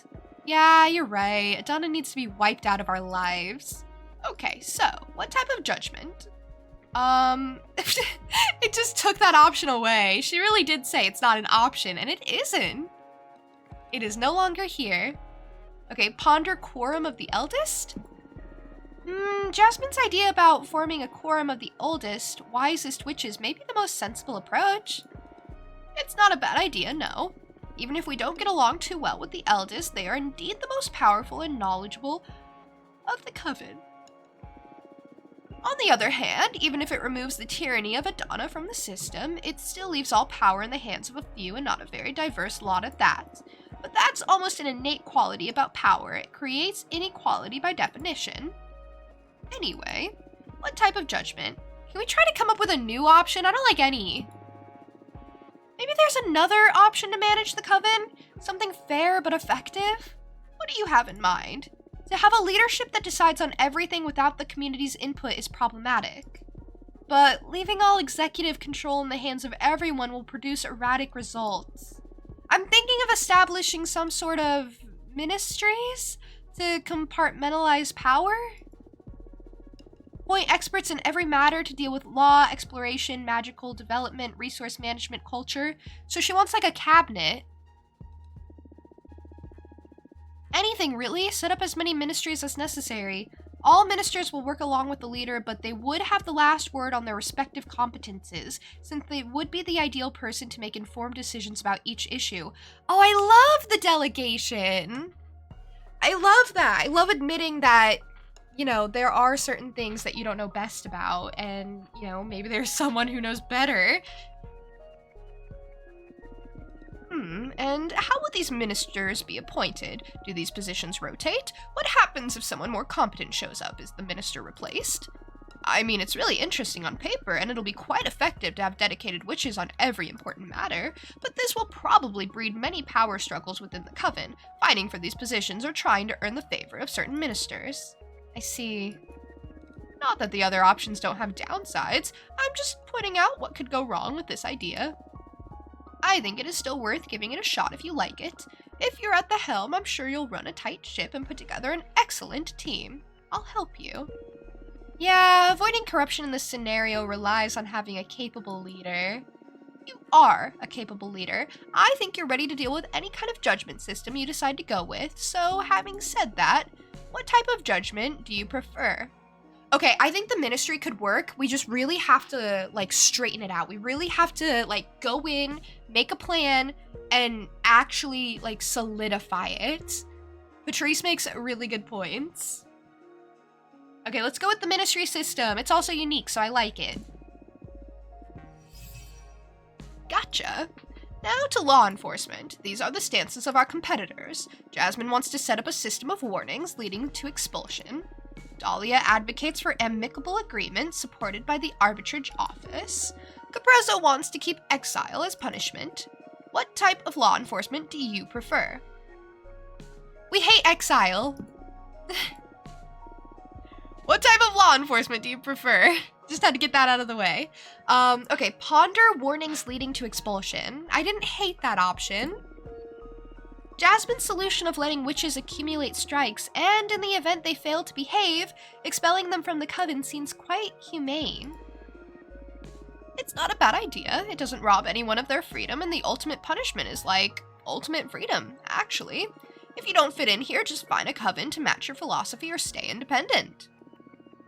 On the other hand, it's exploitable. Witches will be able to cross the line several times without any consequence before they gather too many strikes. And then they'll be trapped into behaving ideally or losing membership. Okay, I don't love that, actually. You're right. I don't hate it, but I don't love it. In any case, it's not like they can just go and kill another witch. The magical pact stands above our warning system. The warnings allow for mischief, but I guess it's tolerable. Not all witches are going to be ill-willed. What type of law enforcement do you prefer? Let's ponder amicable resolution. Dahlia's idea about believing in amicable resolution may seem naive, but what is there to police, really, if we already have the arbitrage office? It's ideal and quite beautiful to trust in our sister's ability to coexist. But the arbitrage office only really covers the magical pact. Shouldn't we have a way to mediate more mundane conflicts within the coven? The arbitrage office won't interfere in issues like who has rights over a newly discovered domain or who should be responsible for a common project gone wrong.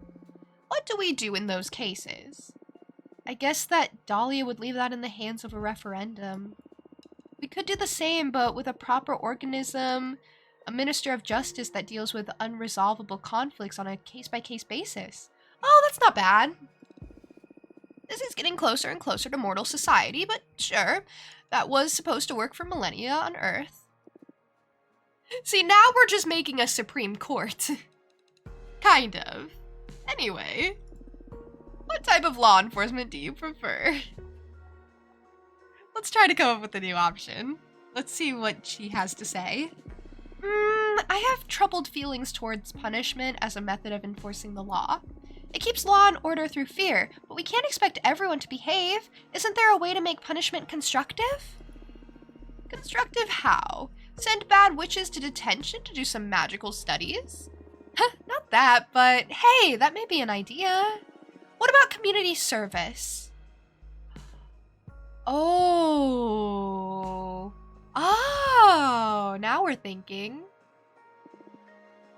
Elaborate. Instead of expelling members, or gods forbid, sending them to exile, we could set up a system of assigning hours of community service depending on the severity of the infraction. Especially if it's like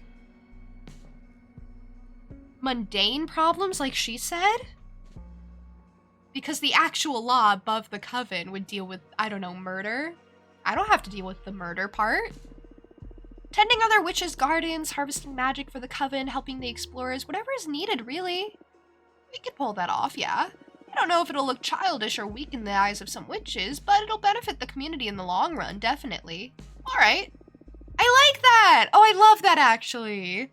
I think that's great, and it encourages, like, the people doing the community service to improve and see the good in helping others. Ideally, in a perfect world. Let's go with that. Let's go with community service. I love that.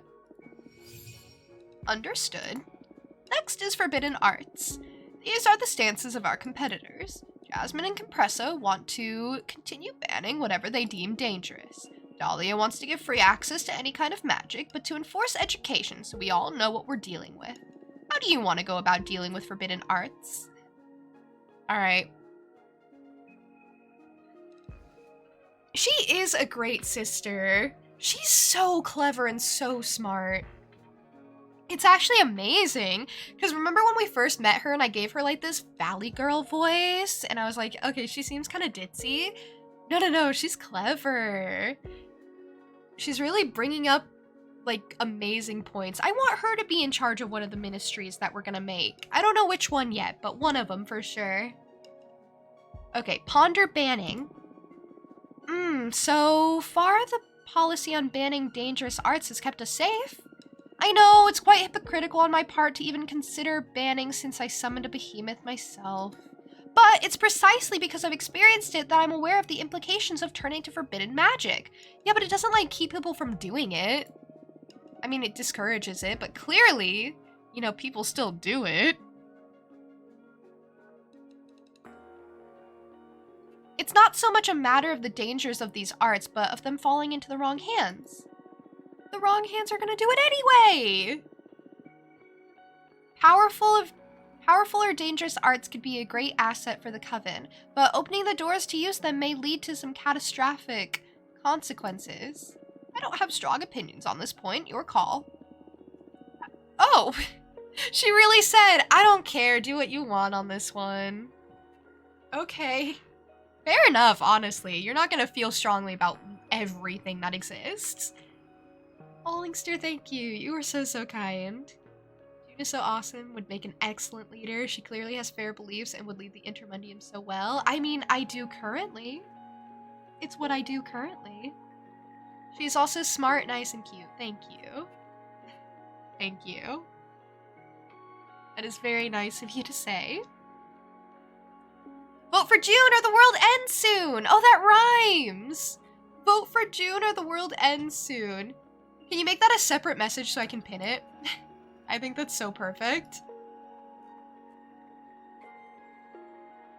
Arguably, one shouldn't feel strongly on every single thing or topic. I agree. There should be a couple of things that you feel very strongly about, some things that you're like, I do have an opinion on, and then others that you're like, well, I mean, kinda either way, you know?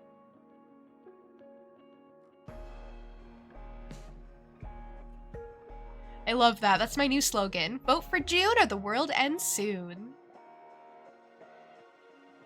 I don't know. How does everyone else feel about the forbidden arts? I don't think I have a strong opinion on it either. I mean, I don't want to outright ban it and then, like, punish people for doing it, because it's like, come on, we all make mistakes, you know? We all make mistakes. You see the behemoth out my window? Like, I would rather, like, help people who feel like they need to turn to forbidden arts. Because obviously it's not, like, a great thing. They're forbidden for a reason, but, you know, I would like a system in place to be like, hey, if you were considering, if you or someone you know is considering summoning an eldritch behemoth, there's a hotline for that. You can stay anonymous and we'll talk through your issues. If prohibition is anything to go by, banning things typically doesn't work. Well, yeah. See, ideally, laws would just work. And, you know, you prevent people from doing things and they stop doing it. Because, you know, it's bad for society. But then, you know, obviously people are gonna still do it.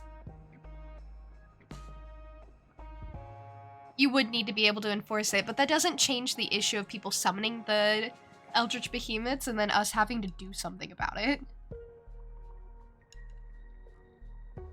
I don't know. I don't think it's the worst thing in the world to summon Eldritch Behemoths or dabble in forbidden arts. As long as you don't do it to harm people, and then that's a whole different thing, and that goes to the upper level people. But I just feel like people who I've seen so far who have dabbled in the forbidden arts are like really, really struggling. So I would just rather have like some sort of support system. Is that like one of the new options? Because that's not one of these currently. We'll see what she has to say. Let's ponder free access and education first, though. It's a waste that our coven can't benefit from some of the most powerful arts, even if they're dangerous. See, I don't like that. Already, off the bat, we're off to a bad start. Maybe we shouldn't grant access instantly, but we could open them up gradually as we educate our members on the implications and responsibilities of each spell. It's a bit risky, but it'll make us way stronger in the long run. Is that our goal? I don't think it is. I don't think our goal has been, or my goal anyway, has been to make the coven stronger. My goal has been to make them suck less, because they're terrible currently. It's been to, like, make people chill. Dynamic, hi! Thank you for the posture check. Welcome in. Thank you for the group hydration. That means everyone must hydrate, so take a sip of whatever you have nearby. And if you don't have something nearby, go grab something. This is a good reminder for that. Knew you were forgetting to do something? Listen, it's getting intense. I'm running for coven president, I think. I don't know. I don't know what their leader is called. I think they just call them leader. Which I guess is casual. I like that. How am I? I'm doing really well, Dynamic. How are you? Too invested in the story? I am too. I'm getting, like, into this. I love this. I love coming up with, like, a little system of, like, how something should be run. I never really do stuff like this, because I'm just like, I chill, I vibe, whatever.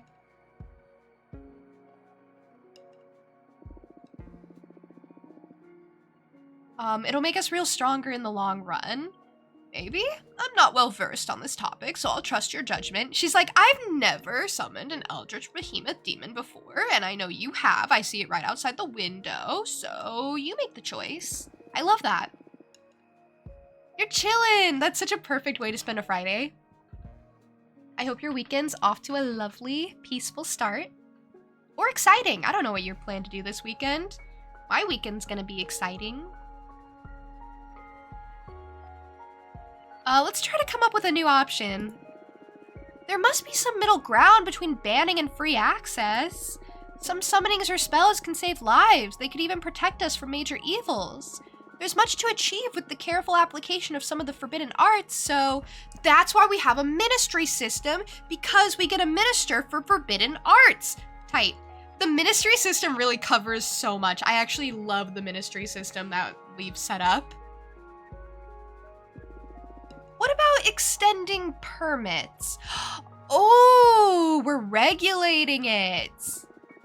Make it so a witch can apply to have access to certain spells or rituals, and if the coven deems the applicant's purpose and aptitude appropriate, allow them to make use of them. That is an interesting compromise. You know more about forbidden arts than I do, so I'll go with whatever you think is better. Let's do that. Let's do the permit system. I love that.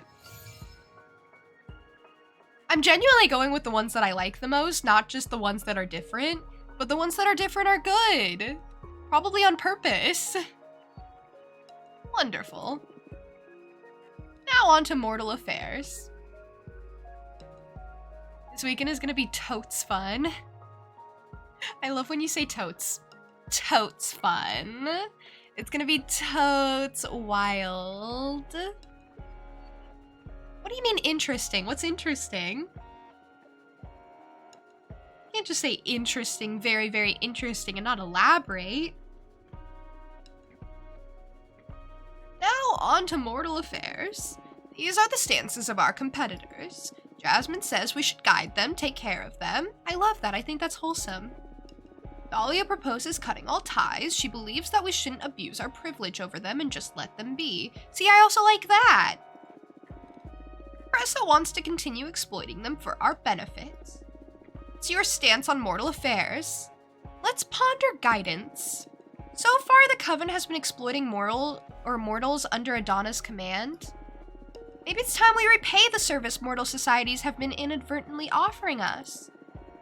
That's a good angle, although taking care of them entails many responsibilities as well as needing time and resources. Oh, I don't know if I care that much to devote time and resources. We'll be giving up some of our Coven's momentum to charity. Oh, but charity's good. Not that that's necessarily bad, but it's something to bear in mind if we choose this option. I see. What's your stance? Let's ponder cutting all ties. So far, I like the guiding mortals one. To be honest, wrong voice. To be honest, I don't care much about mortals or Earth or whatever other society in this universe. And if you think about it, I believe most people would prefer to not have witches meddling with their lives. Yeah, maybe. On the other hand, we would forfeit many valuable resources. Mortals have been a great source of magical power and inspiration for our Coven. However, cutting ties will also cut all the shady practices and wrongdoing some witches have been pushing on mortals. And to some extent, it'll let us focus on our own affairs instead of dealing with petty disputes over humans. What do you think? I don't like the just cutting all ties one, honestly. Like, I like the idea of letting them live their own lives, but I don't know. Yeah, they were all mortals at one point. The first witch was the one that the behemoth fell in love with. I forget her name, but I told the behemoth that she would die. Remember? I forget what her name was, but she's still around, vibing, doing her thing. Let's ponder exploitation for funsies, I guess, as a little treat. Should we continue exploiting mortals? I mean, it's not like we were putting them through a grinder and exporting canned people. They aren't aware of this exploitation to begin with. Some of them are even happier thanks to some spells our Coven has cast on their communities. It's the most powerful position, to be honest. Ideals are beautiful, but truth be told, our Coven benefits a great deal from our current relationship with mortals. To keep exploiting them is objectively good for the Coven, but morally dubious for many witches. It could be a tough sell among some voters, and it really does go against everything I'm campaigning for right now, and I need to be consistent. I can work with either option depending on what you want to bet on, so what's your stance on mortal affairs? Let's try to come up with a new option. I want to see everything laid out. What else could we do about our relationship with mortals? I don't know. If you want to propose an alternative for our program, it should be something drastically different.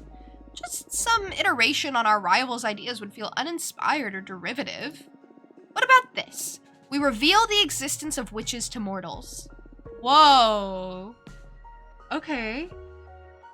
Whoa, coming out strong. What's your angle?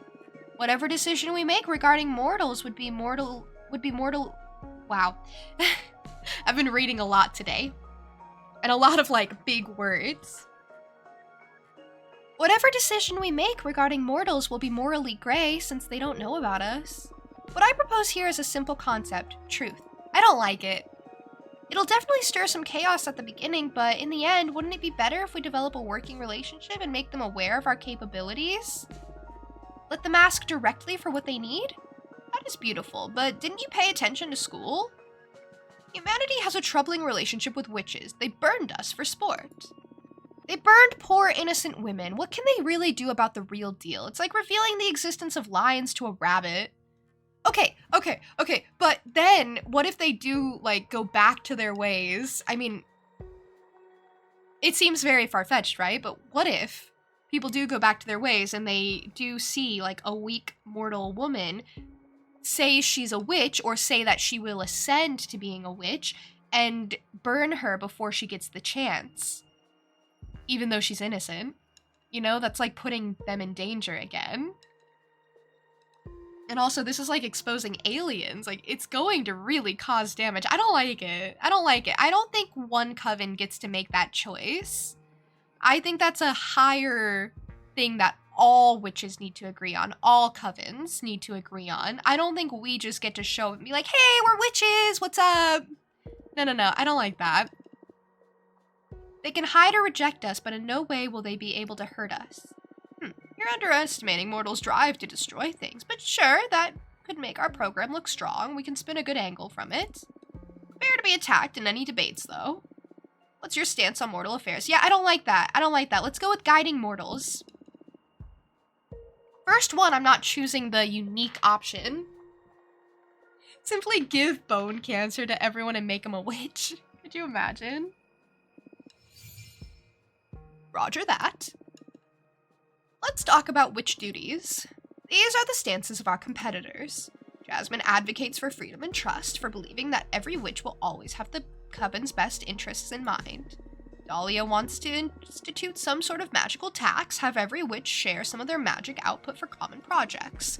Capressa wants to keep Adana's quarterly controls. What are we gonna do about witch duties?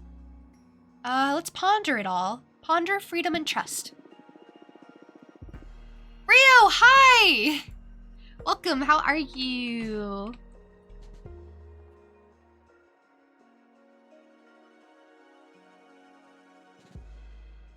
Big wheel keeps on turning. We're running for coven leader. We're coming up with a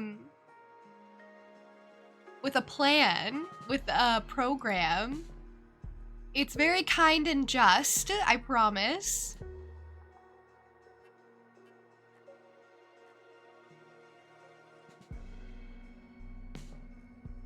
The coven's been pretty burdened for centuries now with Adana's abusive control. I don't know if complete freedom is a wise option, but it is an option that our sisters will welcome with open arms. Should it fail to work for whatever reason, we could always review it in the future. Oh wait, that was Fortuna talking that entire time, my bad. Unless we discover our community is extremely proactive and they pitch in voluntarily, it's certain we'll fall behind other covens in just a few decades. But maybe it's not all about power and competition, and we could turn this into a more independent, laid-back association. Yeah, maybe we don't have to be the strongest out there. Again, I don't think my campaign is really about strengthening the coven. It's more about just making it not terrible. In any case, my analysis is that this will weaken us in the long run, so what are we gonna do? Yeah, I don't like freedom and trust, I will say, though. Laid back? Laid back?! Okay, sounds good. See? You kind of get it. You love the laid back attitude, I get it. Let's ponder the magical tax. I don't love that concept either. I don't like any of these.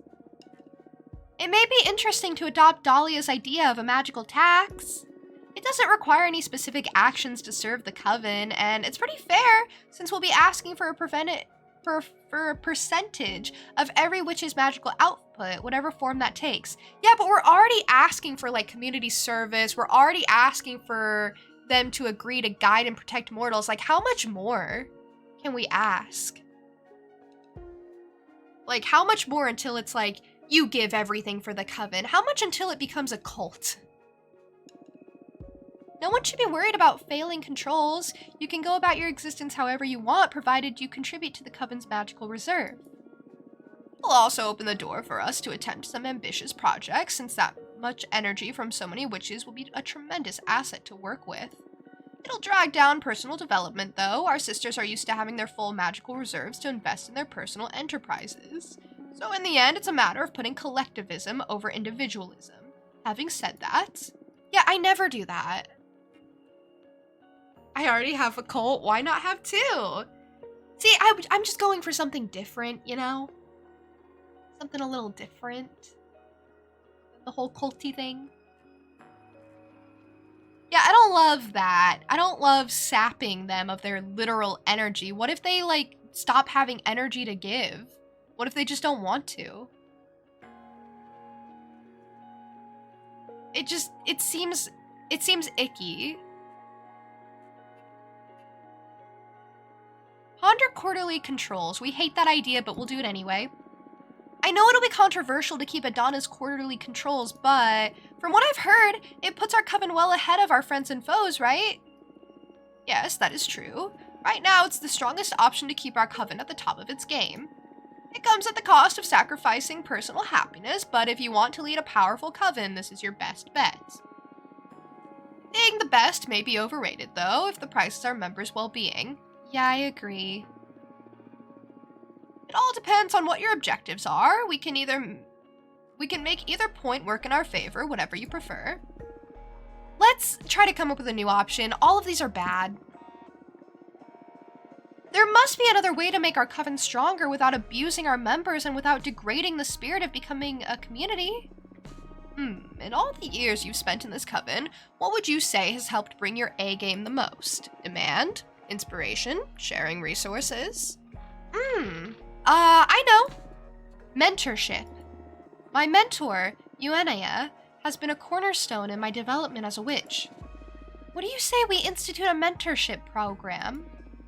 That's a great idea.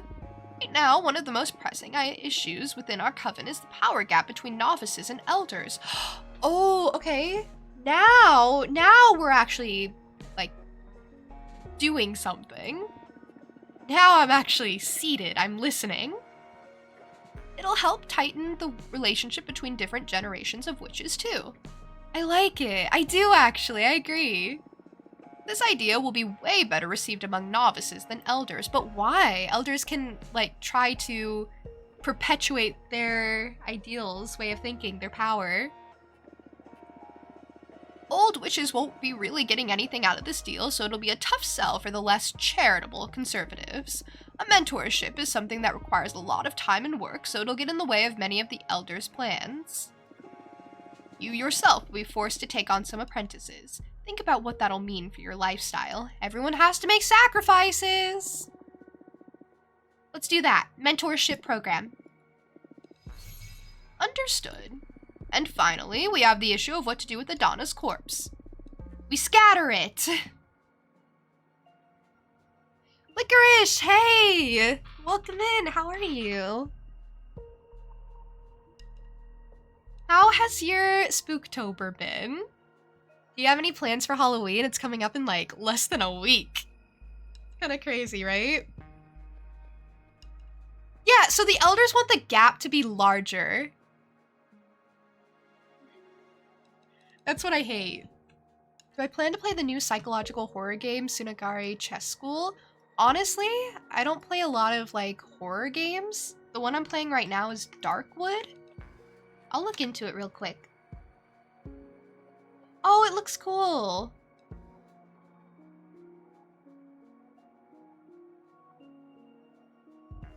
Interesting. Is it like, a visual novel? And you play chess?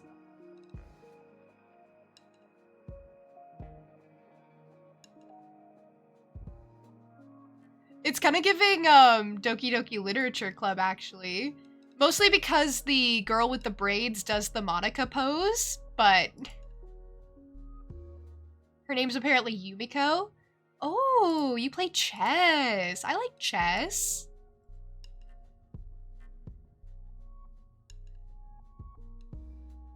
Maybe. I guess. I've only just figured out this exists. I'll look more into it later.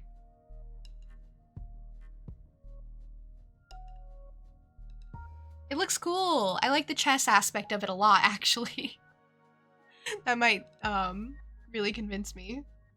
Now they have to do psychological horror for all school clubs. Can't wait for the psychological horror band version. Tell me that doesn't already exist. It has to, right?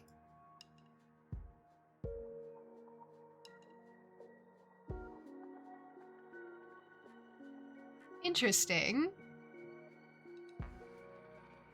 Thank you for letting me know about it, honestly. I'm always looking into new games. For November, I'm gonna be playing, like, a bunch of my backlog games, and it looks like this isn't gonna come out until November. So it'll probably be put off for a while if I do ever get around to it. It's like, I have a lot of games in my backlog, as a lot of people probably do. I don't have as many as a lot of people, though, actually. You guys should be proud of me for that. I only have, like, not that many games on Steam. I only have 68 games on Steam. And I've played a lot of them. So, actually, I'm doing great. But there are a couple of games that I bought like a year or so ago that I really want to get around to. And that's what I'm going to be prioritizing in November. Just letting you guys know.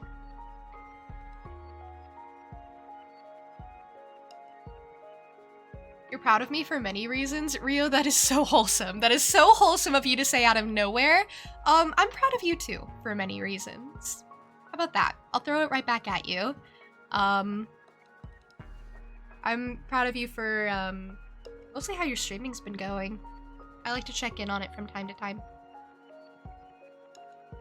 Even though I don't always chat and I feel bad about it, but just life, I guess. Anyway, these are the stances of our competitors. Jasmine wants the coven to devour her corpse, that way we will all absorb her magic and become considerably more powerful. Dahlia wants to scatter her remains, giving them back to the cosmos.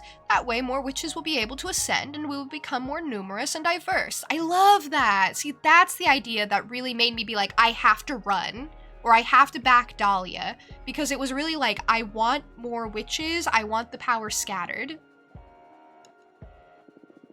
Capressa wants to conserve Adana's corpse to consult with her and keep using her as a channel to talk with the gods. I hate that. I despise that. Let's ponder everything. Devouring Adana first. Isn't this so cheerful?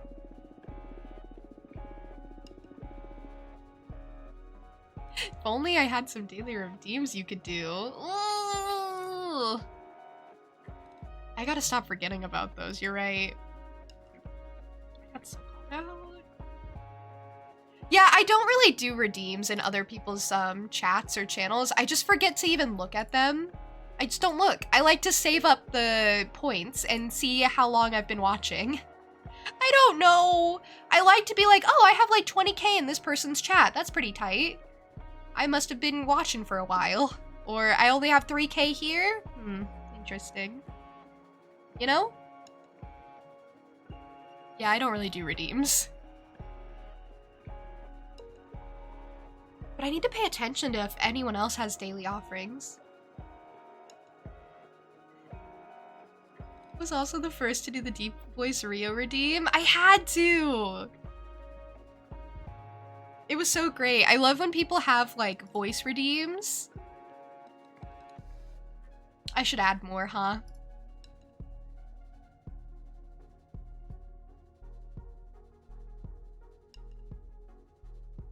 Devouring Adana's corpse is tempting. We will all instantly become more powerful and prepared to confront these times of change. Isn't it always times of change? Yes. Yes? No witty remarks? Not that I mind welcoming more witches, but becoming more powerful will sure come in handy for my job. Yeah, that's the debate. I will support you no matter what you choose. Just bear in mind that advocating for devouring her will earn us the sympathies of the conservatives and discomfort from the novices and vice versa. What do you want to do? Let's ponder scattering. Maybe we should scatter Adana's remains? I mean, power for the sake of power is a bit pointless, and allowing more women to ascend and become witches seems the more humane thing to do. You're probably right. Opening the gates to potentially double our size will definitely stir some chaos in these times of change. But who cares? There's also power in numbers. See, that's why the referendum system wouldn't work, because we would have had to keep our numbers small for that one, and I don't want to do that. That's why the ministry system is so great. I need more numbers to fill in these positions! So yeah. You lowered the price to 10 points. Okay, I can work with that, actually. Rio says, I have no excuse.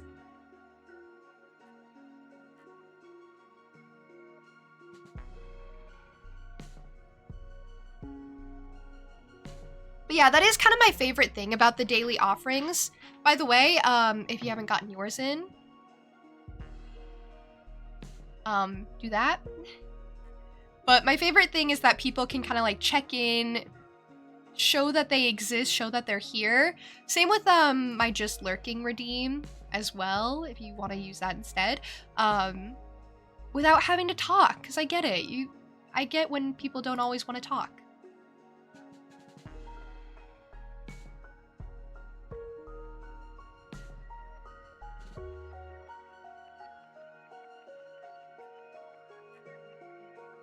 Speaking of, go chaos, remove cooldowns. No.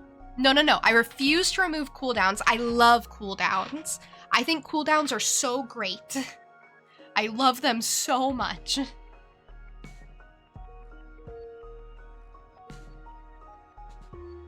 It gives people like a maximum of like how many times they can redeem in a stream. I just don't trust that people wouldn't just like do, especially with like group hydration. I don't want to lower the cooldown on that one because theoretically the idea is that everyone hydrates. And I don't want to be like, everyone hydrate every like 10 minutes or something. I like cooldowns. I love them. You know what? Maybe I'll check my cooldowns and lengthen them for fun, now that you mention it.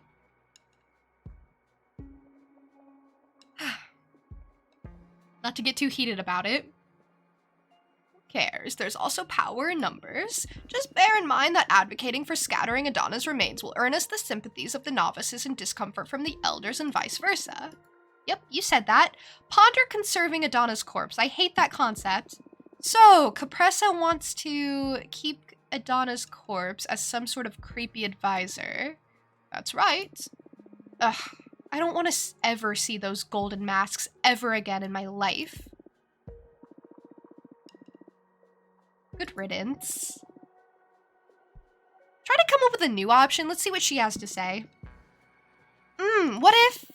Nah, that's too much. Spit it out, we're brainstorming here. A wild idea could lead to something interesting. What if only the leader gets to eat Adana, all by herself? What? No. What? No! What if you hoard Adana's power all to yourself, you're saying? Yes, become some sort of super leader. If it becomes a tradition, whoever is in charge will become more and more powerful with each generation. I hate that. Until they're unstoppable, until no one can ever say no to them. Because here's the thing, this isn't just like a policy I'm making for now. For today,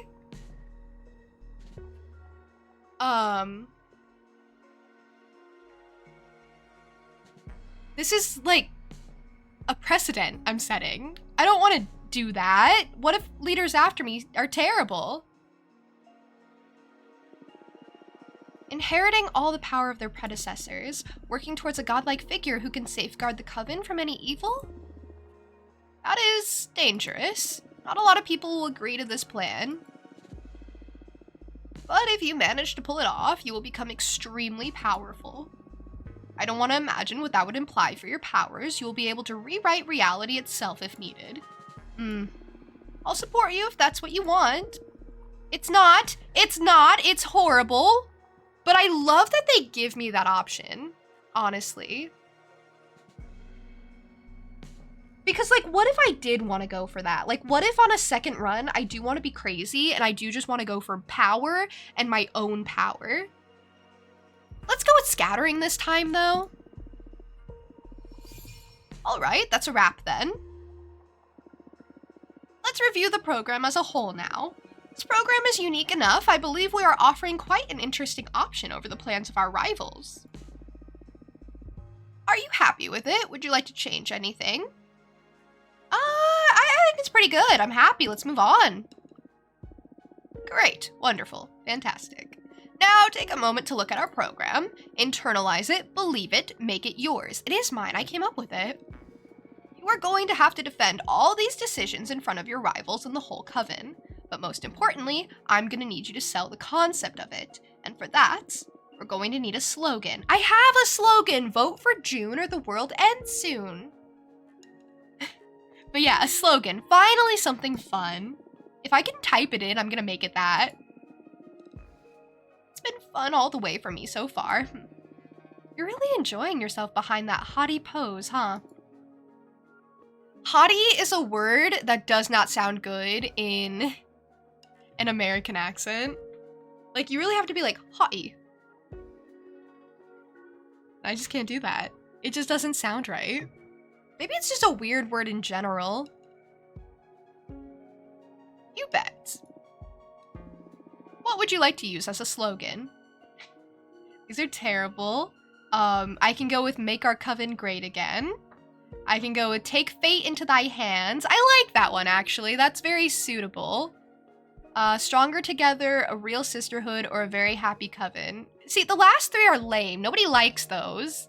Nobody's gonna vote for that. If you hear someone being like, stronger together, then it just sounds false. It rings false. I hate it. Let's do take fate into thy hands, because she's like a fortune teller or something. Ooh, I like this one. Very on point, giving the kind of candidate you are. You think? It doesn't say much about our program, but doesn't matter. This is all about marketing. And who doesn't like the idea of controlling their own fate? This slogan puts the focus on your defining characteristic. No other candidate can aspire to own this slogan. Great job. That's what I was thinking. Thanks. We're almost done. What else? We just need to start campaigning, right? Yes, and for that, we need the ultimate, most classical form of propaganda. A poster. What for? It's not like there's any streets in space to plaster with my face. We'll send posters to everyone we know from inside and outside the coven. Try to have them set up in common spaces like temples or cosmic markets. That's not my style at all. That's why I'm here, to do all the nasty marketing you're too self-conscious to do. She's so great! She's so perfect. Vote for June, she'll make you swoon. Will she really, though? Will she? Is she capable of that? Be honest. I just want all this to be over. Fortuna hates this. A few weeks, a couple of months at max, and this will be but a memory. You've done 200 years of exile. I'm sure you can endure this. Okay. I give up. Just tell me what to do, and I'll do it. I was thinking that your new card have a lot of style. What do you say? Want to compose the poster yourself? Do I have a choice? Not really. You're really talented. Let's just squeeze your artist juices. Don't say that. Oh, cute! Okay, so that's me. Oh, that's so good. Wow. And I get to choose what color it goes on top of? Here, put that back. Like, I can choose if I want it to be this color, or a light purple, or dark purple. Ooh! That's so interesting. I can choose if I want it to be like a bit of both, all four.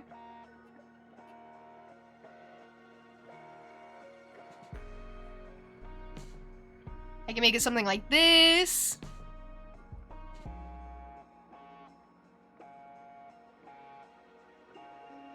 Fortuna is very pretty, I agree.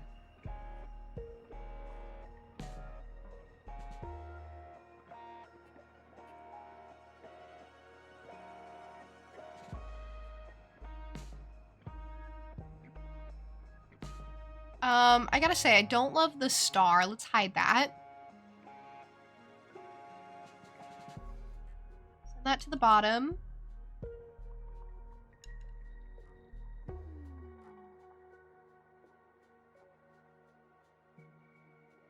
It matches like this upper corner, which I think is fun.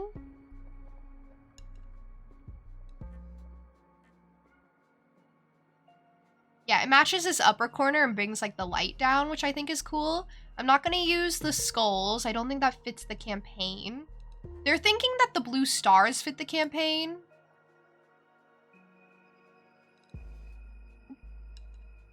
Yeah, you know what? Maybe I'll get that back.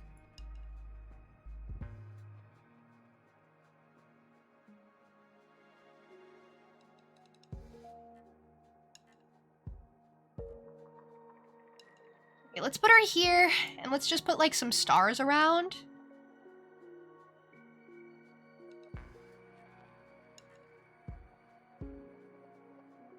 What do you guys think of the poster so far? Love it?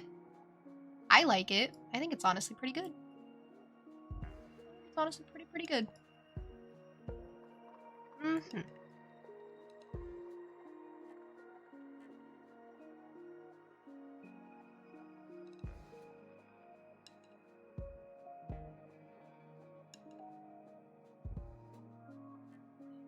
Let's put a little skull in the bottom for funsies.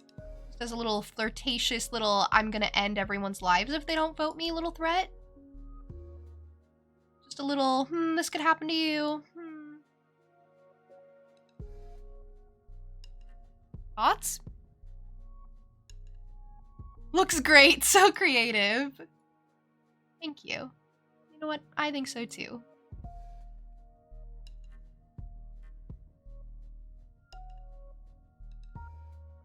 Cute.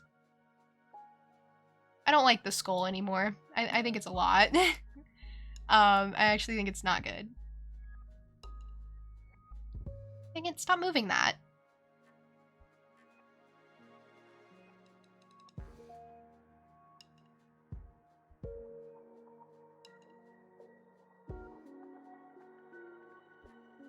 Okay, let's put a star there instead. Anime, hi! Did I listen to the Anohana ending like I said I would? No, I didn't. I'm sorry. Oh no, I'm sorry. I did say I would, and I've had a lot of time to do it. Should I put some lightning in here? Lightning's not bad. I just kind of wanted to be consistent and keep, like, just the stars going.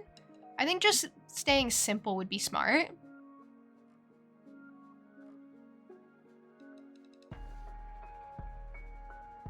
This would be a cool poster to have. I actually like it a lot.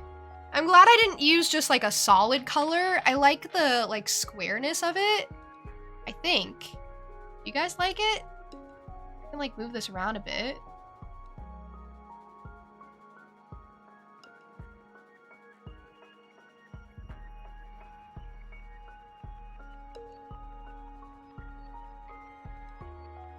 Yeah, no, I think it's good. I think it's quite nice. What if instead I use one of these stars up here?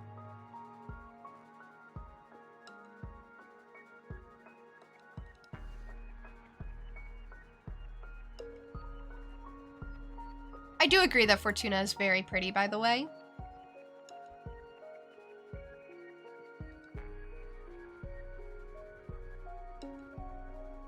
Then the only thing would be to like put something up here.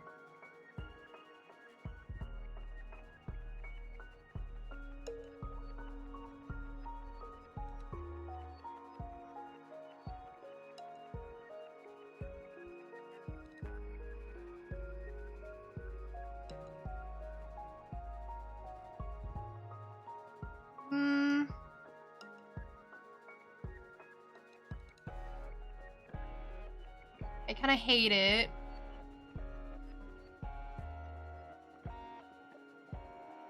I kind of hate it, but I also kind of don't hate it. I can't decide. It's maybe a lot. Yeah, we maybe don't need all that. You liked it?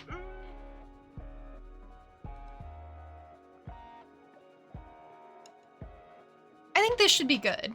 I think this should be good. I think the symbols are supposed to like represent whatever campaign you're trying to go for. So if you went for something like powerful and dark and culty, you'd go for the skulls. So I don't want to go for skulls. If you went for something that's all like peace and love and chill, then you would go for like the hearts. I'm going for the stars because I went for something like, you know, chill, but also not peaceful. And for a lot of change. And then I think lightning would like symbolize the same thing. I just don't like the lightning. And I don't really know what to do with it. I could like put it up there, I guess.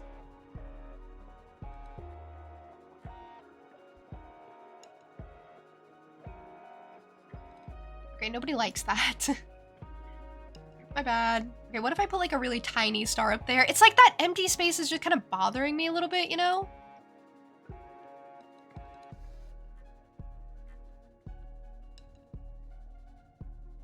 That's better, actually. That immediately fixed it. There was just nothing in that quadrant. I think I'm done. I think we're good. That's all I needed. You like it? What do you think? Pretty cool. You can never have too many stars on a political poster. Oh, call me out. Should I give it another try? Oh no, it's good. I like it. It's powerful in a very unique way. If anything, it does a great job of capturing your essence. We should send this to a museum once the race is over. Shut up. Great. We are ready to win this race. Finally, honestly, I'm really not cut out for this. Yes, you are. Fate provided you with a mean sister to make sure of it. Just my luck. Now to take the unavoidable question. Why don't you draw a card to make sure we win this thing? Why did we put in this much work then? For consistency. Well, it doesn't matter if you become the next leader if you don't have a plan. We'll have to actually run the coven, even if we get there through magical means. Right. It doesn't come without its risks, though. There's always a chance I draw a card that doesn't offer any favorable results to us. And once drawn, there's no going back. We could assure our victory, but we could also doom us and make all of our efforts futile. Right. Well, you know your deck better than anyone. Our chances of winning through sheer effort are pretty decent, I'd say. But if you want to remove the anxiety from the competition by determining the outcome, I'm in. Here's the thing, I have a lot of, like, aggressive cards. And I pull them a lot, but, like, I also kind of want to go for the risk. I think that could be fun, but also I feel like that'll go bad.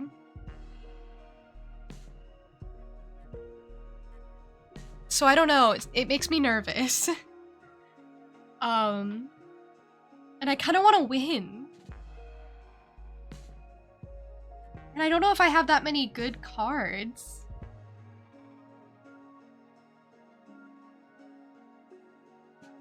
I do have the dragon, I do have the harpies, I have, I don't know, I guess I could try. Alright, game on. Let's draw a card. Yes!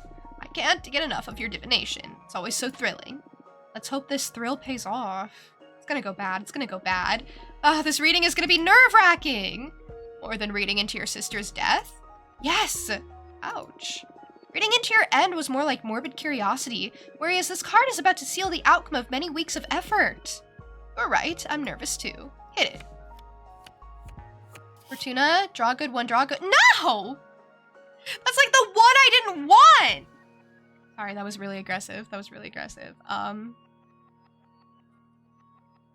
need to take this card out. This is like the worst card.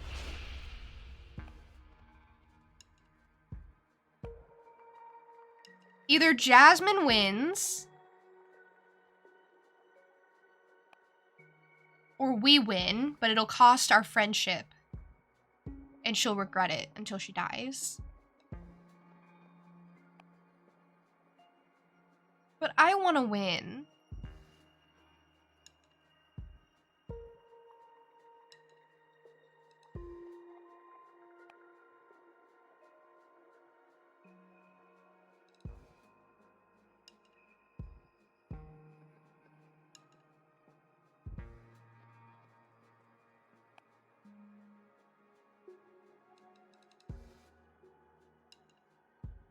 Jasmine isn't the worst option, especially if it's as it says, her mandate will be so fair that our coven will almost become an institution, getting to mediate over coven's issues, over other covens' issues.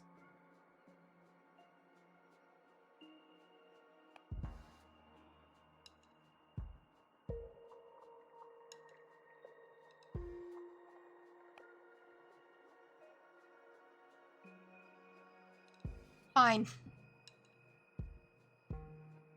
But I'm not happy about it. Jasmine will win. What? This is good news, isn't it? I don't like the idea of Jasmine pulling strings across the entire universe. But the cards said she'll be super fair. What's better than that? I thought we were striving to turn the coven into something wonderful. It needn't be by our hand.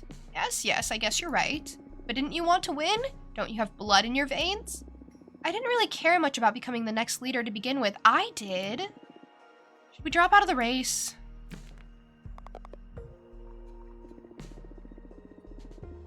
Since we know the outcome already, now it's all about this theatrics. I guess so. Or since we know about the outcome already, now it's all about the theatrics. Fortuna said that. I guess so. The feeling is similar to when I get to know my own end. It removes a lot of pressure from the very act of existing. We just play our part and wait to see the fireworks. Don't you like the feeling? No, I regret it. I'd rather have the uncertainty. Uncertainty just gives room for the illusion of control. We're at the mercy of chaos, really, written or not. Well, but since reality is an illusion, I'd rather have that feeling of control over any certainty. Quite a cumbersome philosophy for being a fortune teller. I'm like the doctor who smokes, I guess. Maybe. I think I need to rest for a bit now. Gonna go home, take a bath, get my thoughts in order. When I come back, our next mission will be to form a team and start actually doing things. There's one thing I must ask, though. Wouldn't you rather support Jasmine? Really? After all this? I mean, we know for a fact that she's going to win, and you wrote that she'll do a lot of good for the coven. We can be more useful if we're inside the future leader's team. Nah, let's play the political game, then let the winner work. Even if we don't win, I don't want to let all our efforts go to waste. They already have. Oh my god, I'm so mad. So what, the rest of the game is just wasting my time? Let's put up a good fight, huh? What do you say? I guess you're right, we'll have some fun. I'll go and take that bath. See you in a bit. Bye.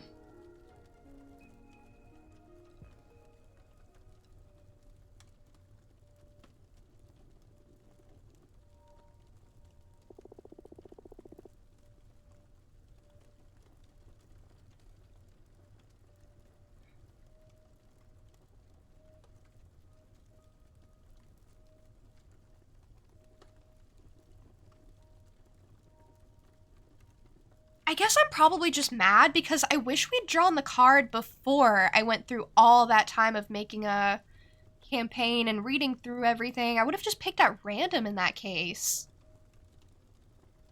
I took it so seriously for like no reason.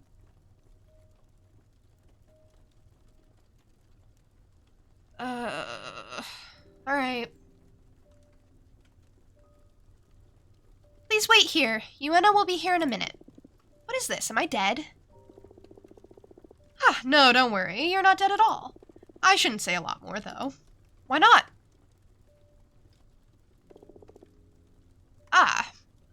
Protocol. This probably doesn't mean much to you, but you are extremely lucky. Yuena is an exceptional witch. You couldn't be in better hands. A what? Come again? Oops, I've said too much, but everything is going to be all right. I must go. Just get comfortable. This is such a cozy place. But, bye. It's so cozy. Can I only sit down? I can't, like, wander? Alright, we sit. Just get comfortable. My clothes are still wet. And how did this much sand get under my swimsuit? I still have the keys of the food truck on me. I hope Eva and Patrice managed to get back home okay. She took the keys with her! Oh, so warm. This feels nice. This place is actually super cool. I wonder if it'd be too expensive to rent for a nice getaway with those fools. Will I ever get to see my friends again? Where do I go next? Back to the chair? Oh, wait. The window! I don't recognize those stars. Where am I? This place makes me want to read tarot. The air smells like nothing I've smelled before. It's a mix of nature, fate, and possibility. Gravity feels different too, lighter.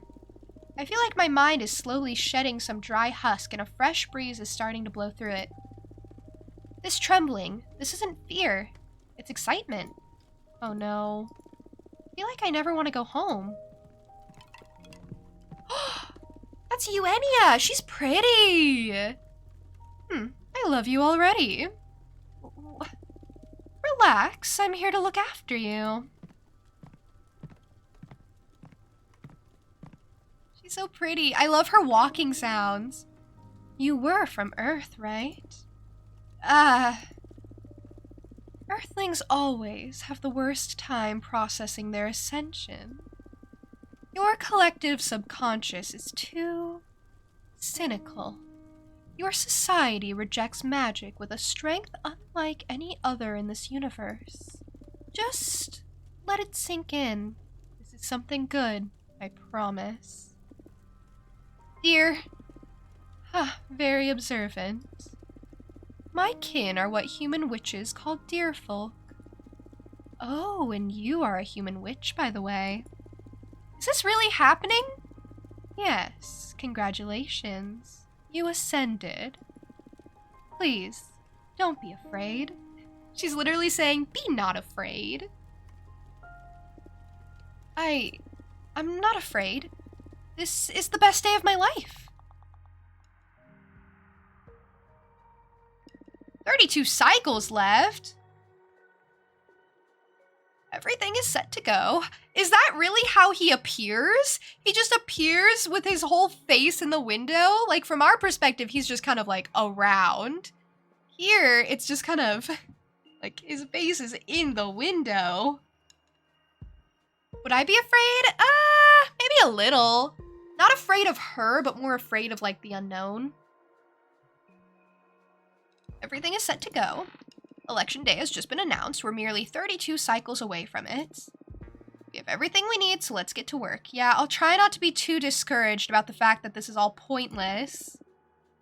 This game is pretty good at simulating existential crises and just the feeling of pointlessness. But okay.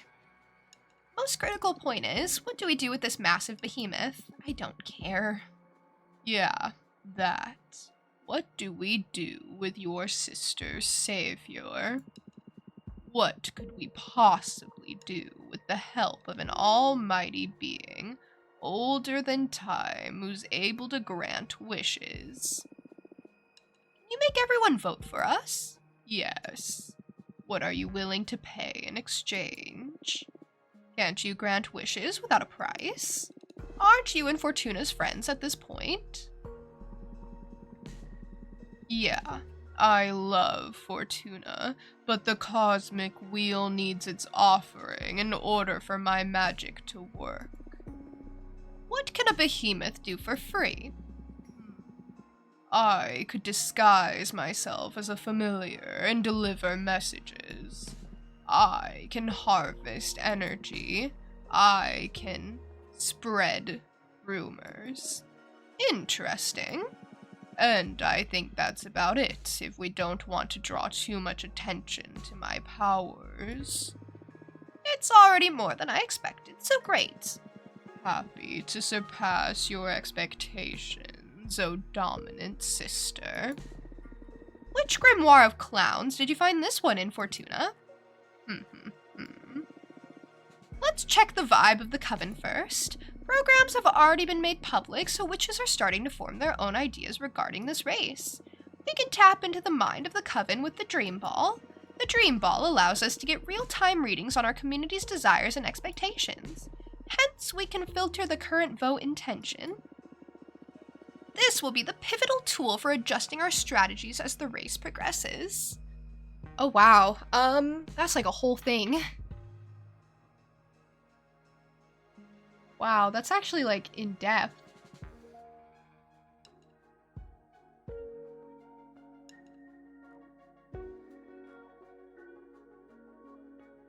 So I've got 25%. That's actually not bad. Doesn't matter. Dolly and Jasmine are very, very close. Dolly is winning so far by 2%, though. And then Capressa is just tanking, basically. I I didn't read the first part. It'll be a pivotal tool or something. Every action we perform, and the actions of our opponents, of course, will affect the coven's sympathies, and that'll be reflected in the Dream Ball's readings. I added some men's runes to filter vote intention by demographic. Go ahead and browse through them. I encourage you to put some time into familiarizing yourself with the characteristics of each group. You not only need their votes, but you also plan on becoming their leader, so you'd better take responsibility and do some studying. Yeah, sure. Luckily for you, as the founder of the Cosmic Gazette, I know a fair amount about the idiosyncrasies of our coven. I wrote down a comprehensive demographic analysis for you. I took the liberty of placing it all in your library for when you have the time to go and do some more studying. Do I really have to, honestly? Come on, it's not that much. But suit yourself, you can just try and wing it if you prefer. Okay. Now, about how we are going to operate. Fortuna, you won't be able to accomplish much by yourself out there, being exiled and all, but we will act as your will outside this room. Just let us know what you want us to do and we'll set out to do so. It could be promoting some point of the program, looking for allies, gathering intel, harvesting some energy for your deck. Bear in mind that these tasks will take between 3 and 5 cycles each, so plan accordingly. Understood. But wait, what do I do while you're all out? Do your homework, do some studying, make some cards, or relieve the pressure. Patrice! What? It works, trust me. Why so gross?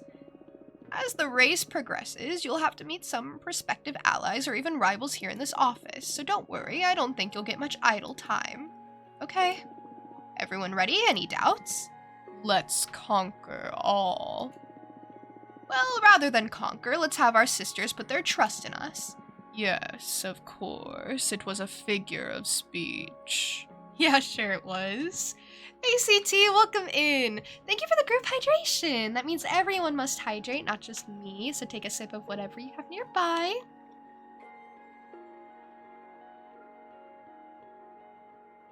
And thank you for the posture check as well. How are you, CT? Okay, we can never be too safe with you. Oh, I almost forgot. I've got something for you, Fortuna. Oh, what's all this? Oh, this was one of my answers from the start of the game. Myself, personal growth and self-realization. Remember those articles on the Cosmic Gazette you dislike so much? Like, 12 objects of power that'll make your life easier? Well, as it happens, number 5 will shock you. Here, the root of a plum. Swallow it and it'll increase your powers of persuasion. Oh, wow, thank you, Patrice. It'll live in your stomach for decades, liberating the very essence of willpower, atom by atom. It'll also siphon away your self-doubt. It'll be especially handy for debates against other candidates, or for striking deals when dealing with visits here at home. That's just perfect! Thank you so much! I got you covered. Anyway, let's get to work. Let's make sure we all have a task and get this ball rolling. Stay motivated. Alright, tasks. Okay, I want to look at this. So we have 100 witches. Okay, so actually this percentage is literally just counting the witches. So like 33 witches are voting for Dahlia, 31 are voting for Jasmine, 11 for Capressa, and 25 for Fortuna. Okay, that makes sense. Novices don't like me that much. I mean, actually it goes pretty similar. It's just that novices go more towards Dahlia and Jasmine equally, and then Fortuna's still like lacking. You're doing great. You're rewriting chapter 1 by paper, and you just need to review your art club before submitting. That's so great! I'm so glad to hear you're submitting to art club this month. I always really enjoy reading your work. Producers. Oh, people who like make things, so that really drops on Dahlia's end. There are only 14 novices. 22 producers, so actually Jasmine's really got that one covered. 11 warriors, and they all love Dahlia. Every last one of them. That's where she's getting most of her votes. Explorers is much more split. A lot of them like Dahlia. Academics really like Jasmine. And then Fortuna comes in second for that one too. Oracles love Fortuna. She's got like 60% there. Only 60% though. And then you can like review their programs as well, which is cool.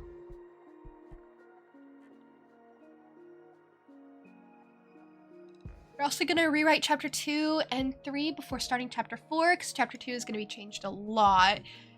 So you're in the revision phase. That's really cool. Glad to hear you're like working on your story and doing it so diligently. Sounds really, really cool. What about me? I'm doing pretty well, actually. I definitely need to work on my art club submission because that is coming up in less than a week from now. When is that gonna be? That's gonna be on the 29th. So yeah, there's like 4 days for that one. If you were planning on submitting. Otherwise, new prompt will be out for November soon. Which I have definitely decided what it will be. Alright, let's assign them jobs. I'd like you to... Okay, we don't have to go brutal yet. Let's start just by spreading our...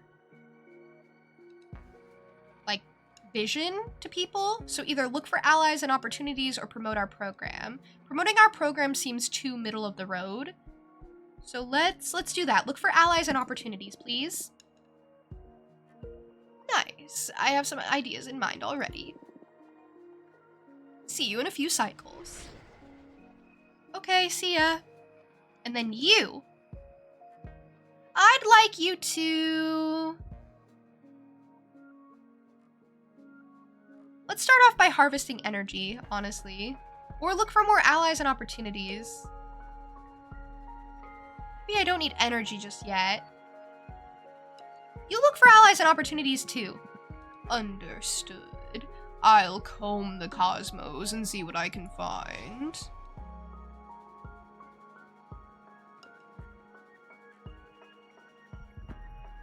Okay, perfect. Let's get rid of that stupid genocide card. Sick of it.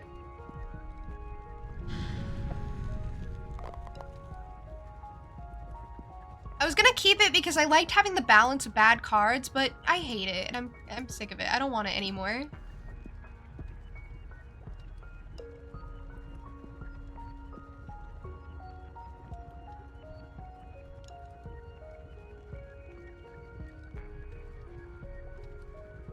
How do I back out of this? Do I just click into the room? All right, perfect.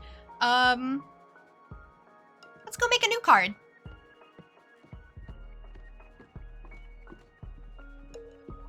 If Fortuna sets it in stone, wouldn't that mean that all of this was already told to happen and she loses the race anyway?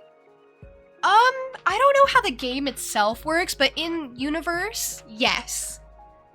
But I also could have drawn a different card, and then that would have been the outcome. And also I could have not drawn cards and had a better chance.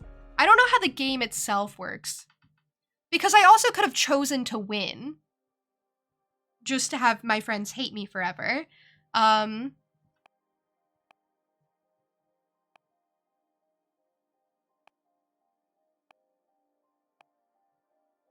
guess we can go with this blue one. This Javalana Payashiothi, which I didn't say right. During the last war before the Age of Witches, the ancients pierced these lands so deep the planet is always bleeding lava. The first witches tried to heal this dominion by covering it with the tears of water deities. The water of Javalana Payashiothi are forever boiling. Rituals performed using salt from these waters grant access to the most profound emotions. Let's take that.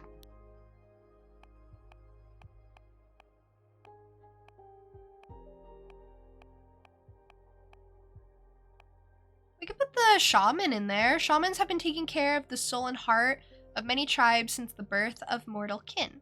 These These mortals can grasp a blur of the ideas we witches weave into the light of the stars. Cute. We'll take that. And then what do I want for the item? The trident, maybe? Or this one, swordfish liquor?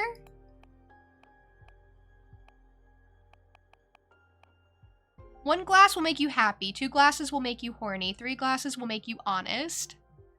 That's a wide variety of emotions. Welcome in, raiders! Hi.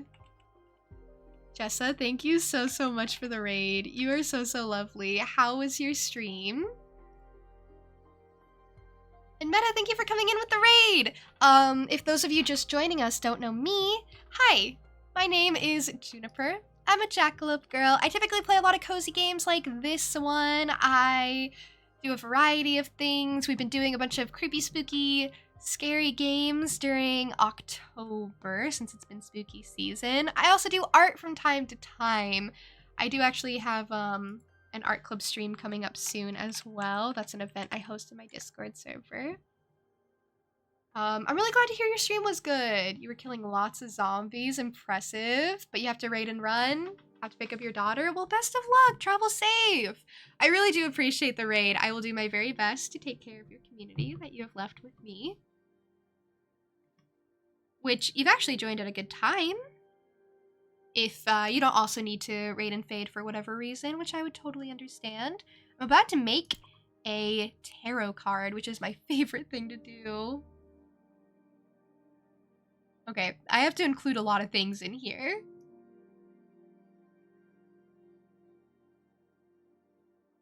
Oh, I love the snake. Oh, I love the snake. Okay, let's put the shaman in the, like, center of the snake area.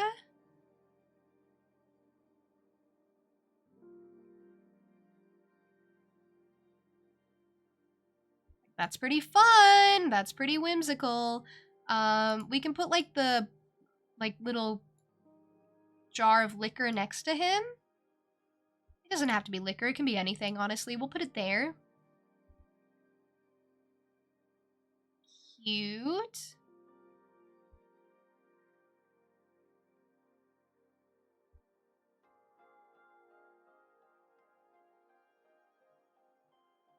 Okay, we love that.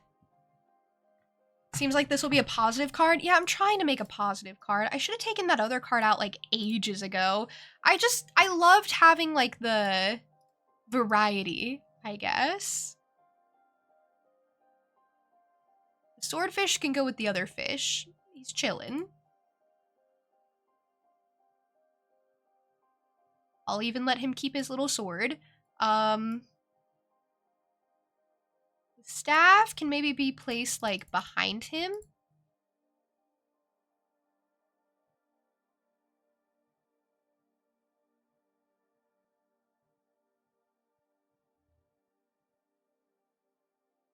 Like so.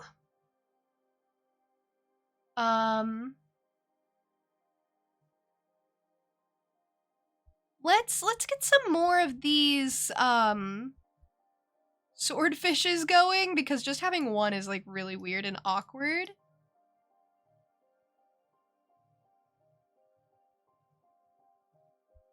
So let's make more little swordfish.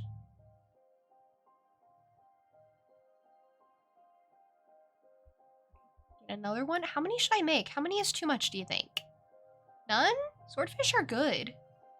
Swordfish are cute. Do you guys like swordfish? Do you feel any type of way about swordfish? It's okay if you don't. I can also give him a mask.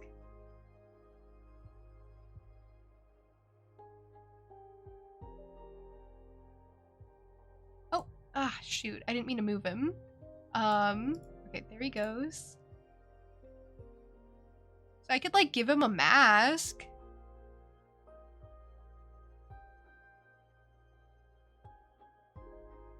But I think that just kind of, like, blends in too well. So maybe no mask. We could put, like, golden bones on the ground. Ooh, what if? We tried to, like, put, like, visible bones throughout the snake body. You guys think that would be cute?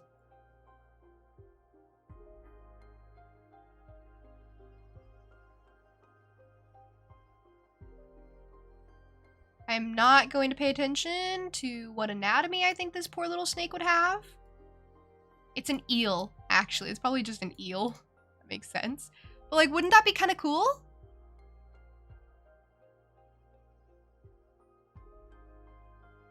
I did a great job on the card, but it did so much harm. Yeah, that was another reason I didn't want to get rid of it, because like I liked the card. I liked like the work I put in. But I didn't really love the outcomes it kept giving me. It's like, I really want to match things up, but I need to figure out a way to negate the fire energy in a lot of the cards, or just only have good cards in my deck, ever. Is this actually like turning out okay? I think it is. It might take me a second though to make this work.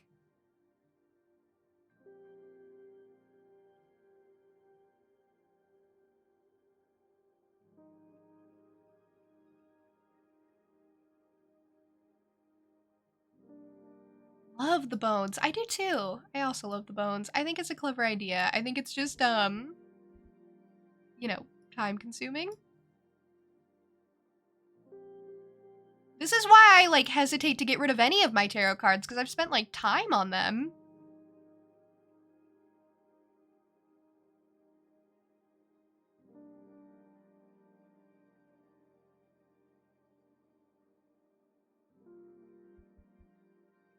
I wonder if you can, like, change the fate of the card a little bit.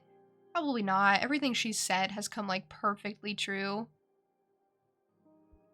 But I'm not happy about it, and I'm not happy about how the game is like, oh yeah, play it through anyway. It's like, no. Now I don't want to play anymore. I am a bit of a sore loser, I know. I understand.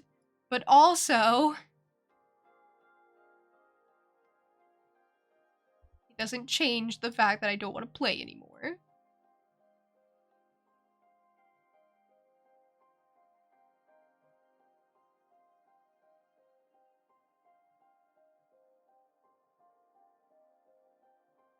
You know, theoretically, you don't even have to make these cards. I just do it because I think it's fun.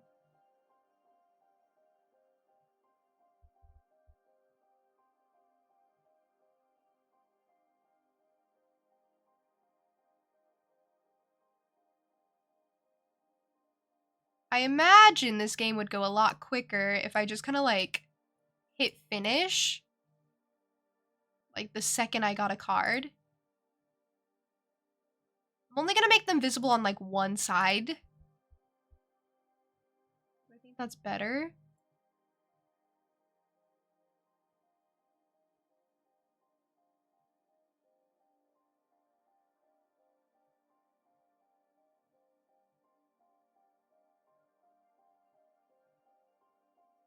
Time to use this bone.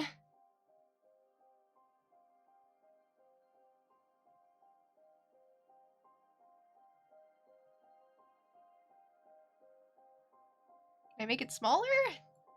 I don't know, I'm trying to make it so small. Oh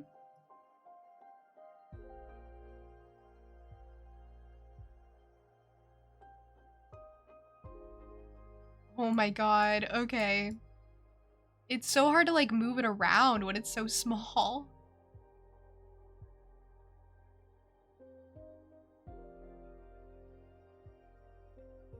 Okay, that's how it's just gonna have to be. Let's get another bone, just the one more. I don't even know if this looks good. That's the thing, I'm putting in all this work and I'm not even sure it looks good.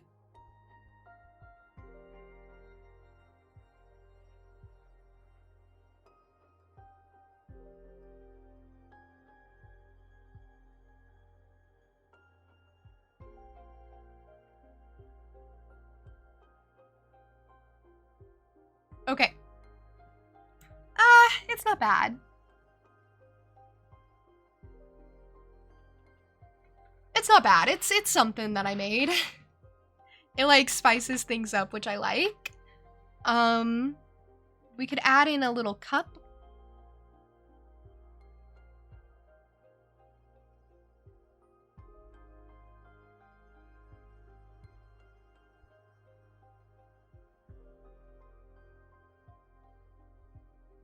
Okay, cute. I love that. We could add in a little skull. No, I don't like the little skull, actually. I think that might be it, unless I want to add more swordfish in.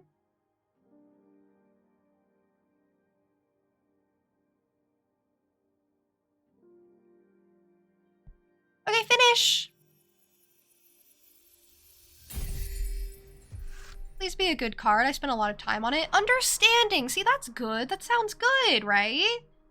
The ever-boiling sea of tears grants access to the most profound emotions. There is communion in the serenity of tribal meditation. The swordfish liquor runs with truth. A flood of water can unleash hidden potentials. Meanings, introspection, communication, peace, and power. Amazing.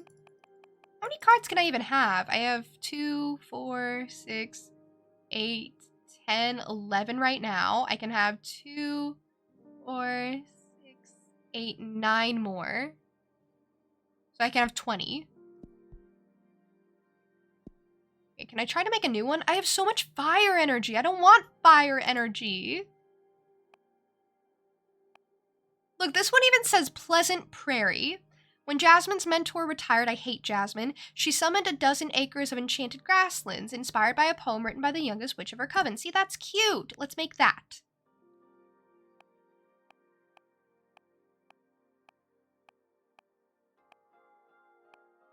Should I put this guy? Should I put the deerfolk in the grasslands, or should I put the gold blower in? I'll put the deerfolk in.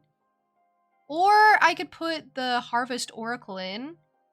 A behemoth that keeps 3 of every known seed in this universe. Witches can ask for any of these seeds under oath to restock them after they collect the fruit. Should they fail to deliver, the eyes of that witch will turn into the said seeds, and the oracle will come to harvest them. Oh, well, that's fun. That's charming. That's a cutesy little story. Irene, hi! How are you? It's really good to see you. That would really be the sickest phone case design. Really impressive how you can just make these sick designs. It really does just come to me sometimes. Sometimes I'm like, why don't I just put bones on it? You know? Kind of brilliant, I know. I don't know, I'm really happy with the tarot cards that I make. Again, why I don't want to destroy them, even if they're bad. Because it's like, I made that. I put work on that. Also, Linkster, thank you for the kind words. You were so kind. I so appreciate it. June always has the most creative ideas and they always turn out great.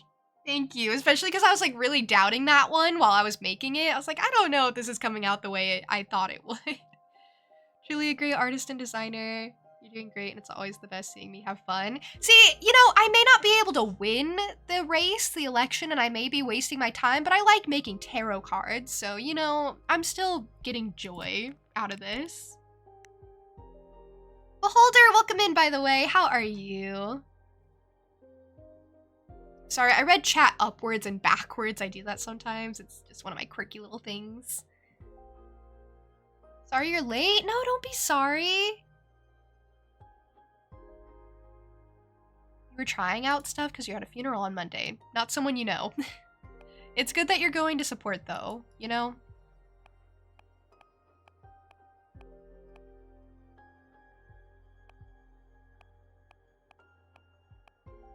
I'm very sorry for, you know, anyone who did know them. I'm not allowed to end stream until you do all your song meanings. I won't be ending for like another like half hour maybe, or an hour. We'll see, we'll see. I don't know, I'm real bitter. I'm gonna use the cane of sacred wood. A cane carved out of wood from a sacred willow makes grass sprout from every hole it pokes on, even the most arid soil. Okay, this looks good. Okay, I picked some stuff. Whoa, there's a dragon back there. Oh, but I kind of like the windmill. You know?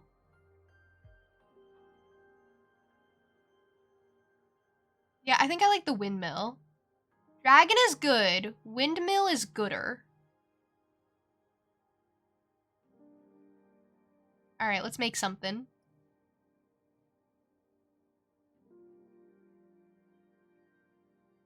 I love the flowers. I thought the flowers would be super good for this.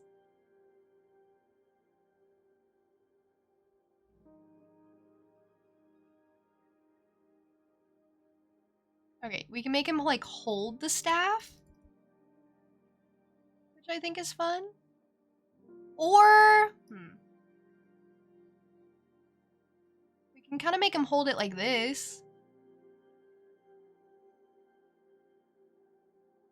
It blends in that way, though. I don't like it.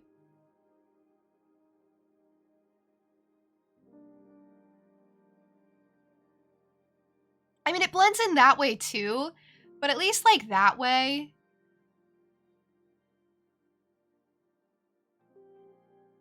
You kind of at least get to see, like, more of it, too. This thing's wide. Okay, what is this? The tail? What is this? How do I make it a body? I can make, like, branches grow off of it. That's kind of fun. Oh, that is kind of fun. Okay. All right. I like that.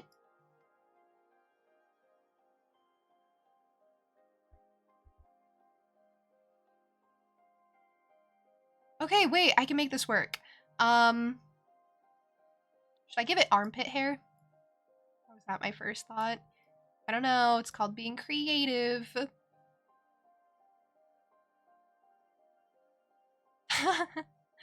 funny. It doesn't, like, blend super well, though. My bad. It's gonna be great. It's like a baseball bat. Yeah, exactly, exactly. I like it that way better. If I could put it under this hand and over the body, I think that would have been perfect. Or, okay, hold on. Hear me out. I could move it over. I could push this to bottom layer and then reorient it to be this way.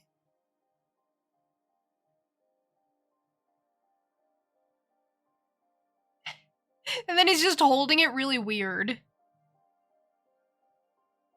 Or still try the one way.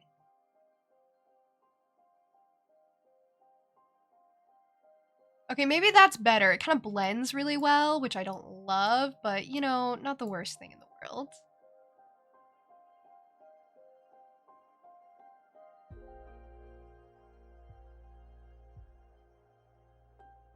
Okay, let's do leggies. Let's try and give him some leggies. He doesn't have any currently.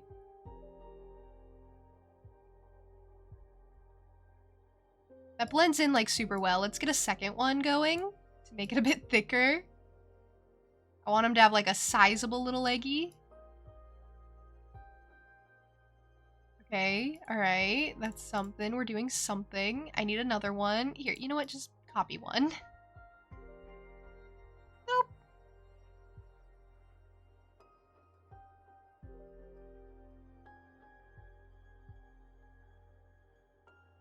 Okay. Little leggy is forming. It's happening. It's happening. Little leggy. How thick am I making this? Okay, only that thick. Only that thick. That was like 4. Everyone remember that was 4. You don't have to, actually. Then I was gonna give him this for feet. Because I thought it'd be funny. Look at that, look at that. Isn't that funny? Come on, that's funny. He has funny little webbed feet. I mean, you gotta love it. Oh, that's really good, that's really good. See, it sparks joy. It really does.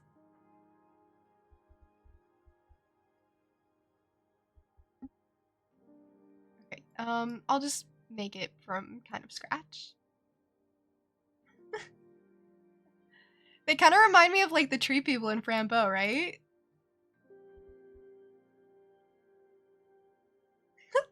He stands funny. Oh, I love him. See, this is why I play the game. I got so caught up in elections. I got so caught up in caring about the coven. You know what? I would sacrifice the coven. I already decided to sacrifice the coven. Why do I care what happens to it? Who even cares? Let's get another feetsy out.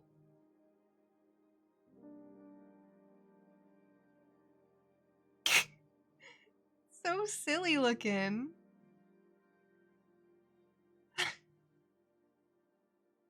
I really like that. 4? 4! 4, 4, make a 4, 4. You tell him. Okay, so today for song meanings, you have Black Swan, because how dare you not do it before now, of course. Of course, that one's iconic. 21st Century as It Was, an apology song for War of Hormone, and Boy with Love after Boy in Love. So we're getting like some sequels. I didn't know they did sequel songs, honestly. Should I give him weird eyeballs?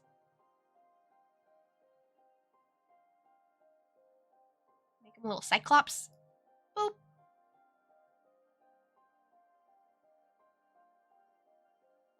He's a cyclops! Amazing. Incredible.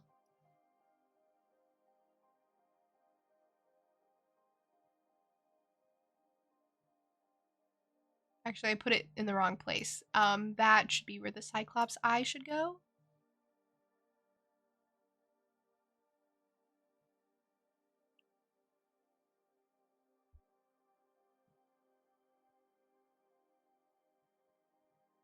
Okay, amazing, incredible. I'm thinking of making like flowers kind of happen in his like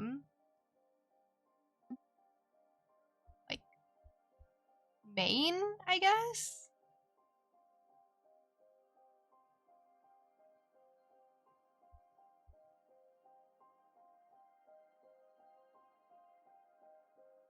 Like that's cute, right? He's like the focal point. The way that I've been doing this is by like kind of utilizing what already exists. Oh wait, I wanted to give him a tail. Remember? I never said that, but I remember I wanted to give him a tail. Look at that. It doesn't even look like a tail. Here, what if I put it like here-ish? Cute, right? Give him a bun or pom-pom hair? Oh, like this? I don't know.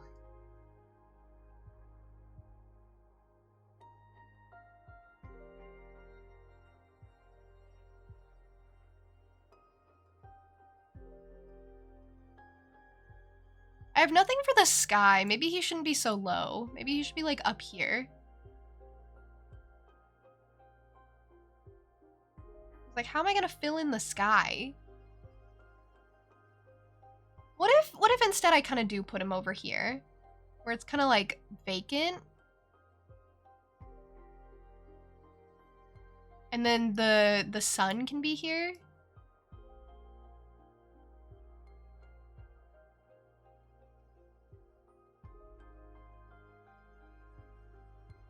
I know it's not like the most exciting placement in the world.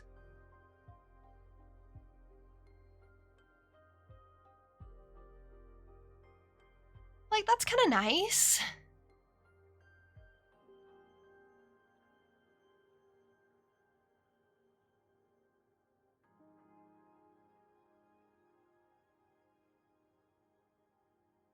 I get very focused on these.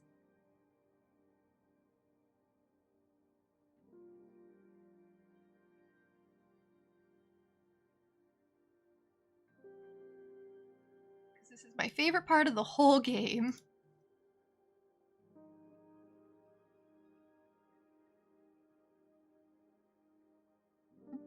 Wait, I have some grass over here I can use to, like, spice things up. Oh, that's cute! Okay, it's like growing out of him. That's fun!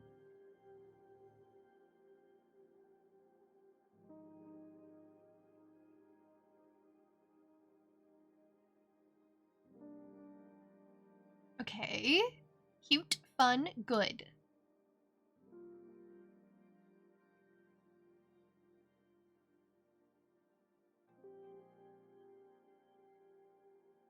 gets so small and so hard to move at a certain point. Okay, perfect. Kind of. I don't know. I'm really picky, I think. This is where perfectionism really comes in for me. Okay. Cute. Now I just have to, like, you know, decorate the ground, and then I think we're good.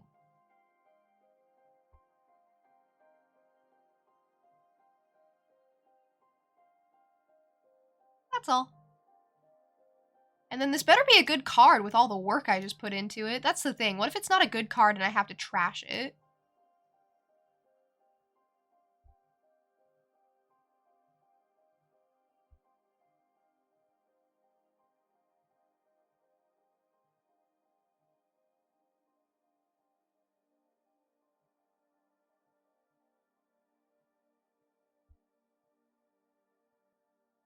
Okay, I'm giving the ground some texture. Okay, consider what if move this down, and what if I make a little tree? Thoughts? Thoughts on a little tree sapling thing?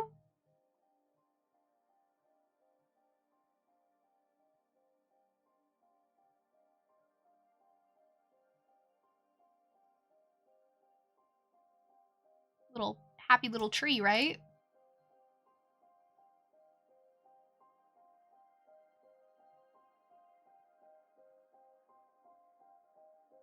I'm gonna make a happy little tree. I would like to, so I'm going to.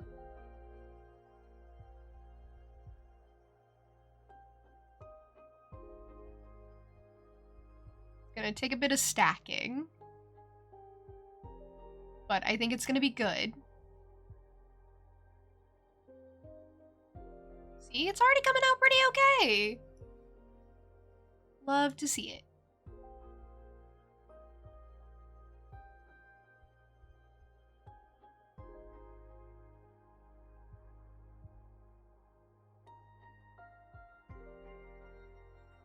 Okay, so that's the start of the tree so far.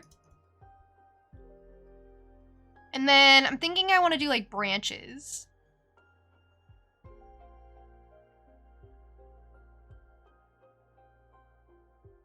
Right? We're making a whole tree here. Branches it is.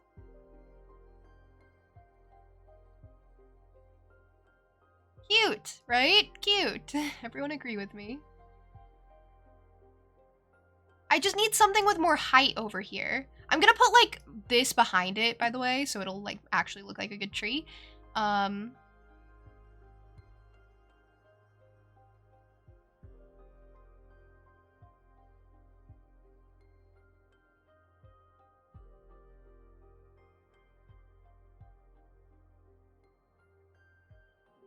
Okay, we got like a basis going.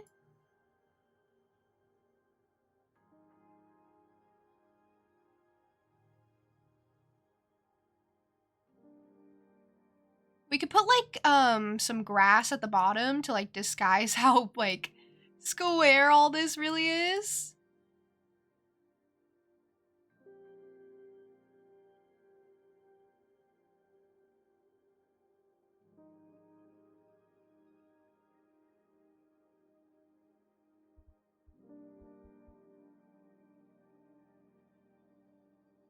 You're ready! Irene, I'm so excited to hear about it.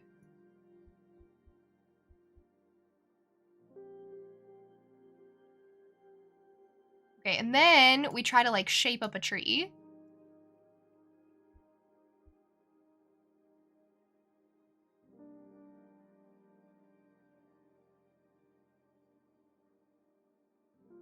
We'll see how this goes. I think it's good so far.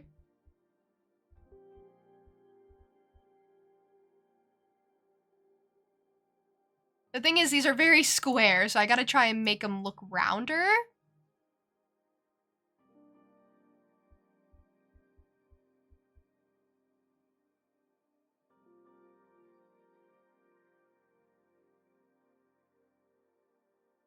Good.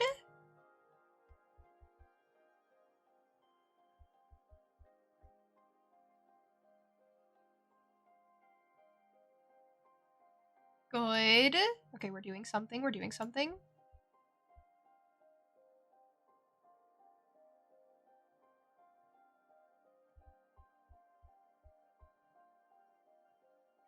Am I insane for doing this? Maybe a little. Look, now we're gonna have a tree. And who doesn't love tree?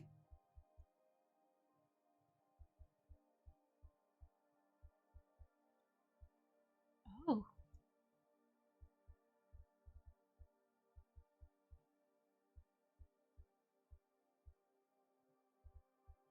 I need to like figure out the like tree layers. Okay, there you go.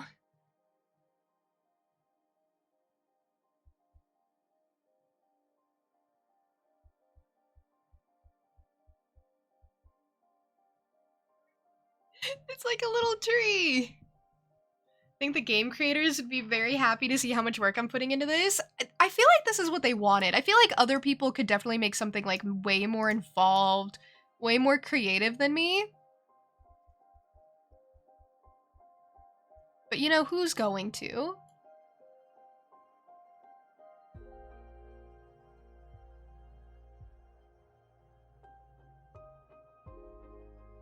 It's gonna be me.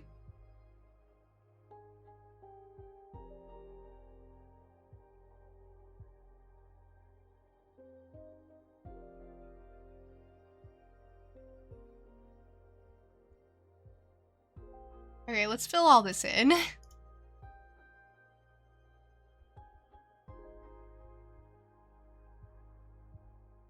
Okay, cute little tree, happy little tree.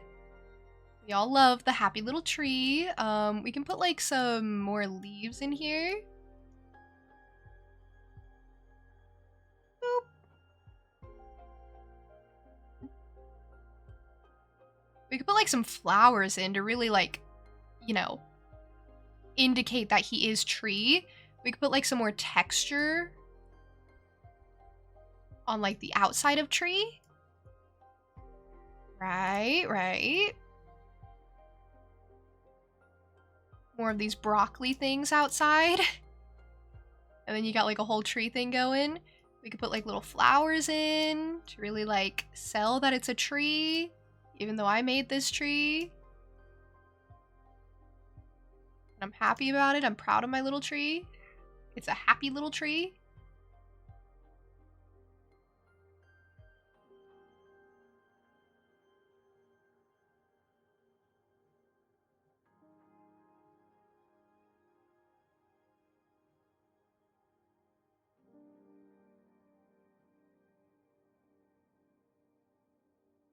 Oh, it's so good. Oh, I'm so pleased. You know, I set out to make a tree. And I really did.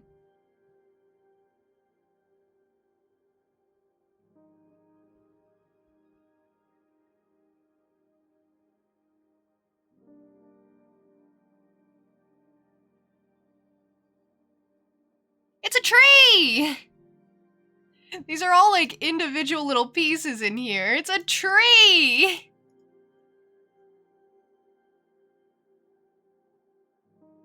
Don't we love it? It's a little tree.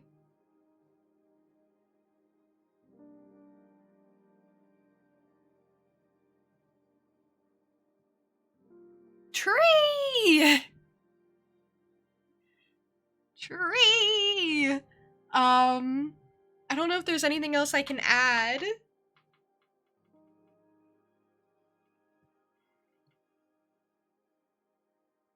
That tree looks like it should be in the garden of a very nice house, meant to be read under. What's the picture in the top right? So I can place it anywhere I want. I'll show you on the next one. I don't want to like mess with this one. But you can place it in any location in the background image. So you can like move it around and change the background and placement, basically.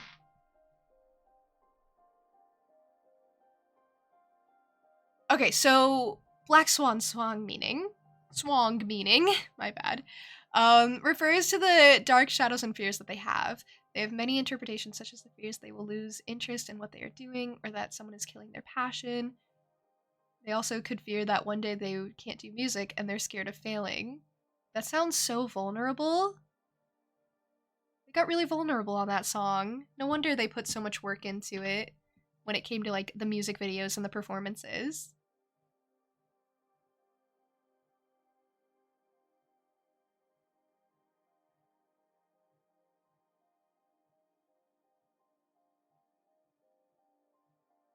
What's happening? You're seeing a poorly made tree and a monster. Okay, well, first of all, I made the tree. And I would prefer if you didn't say it was poorly made because I actually put a lot of work into it and it was all individual little pieces that I built up. Thank you. It's actually very impressive that I made it out of like 3 pieces. Second of all, this is not a nightmarish entity. It's like some woodland creature thing. And I also made that, yes. I gave it legs, and I gave it a staff, and I decorated it, and I gave it a tail. And I had a lot of fun doing it. I don't know what it is specifically, but I made it. I love it. I think it's great. Yeah.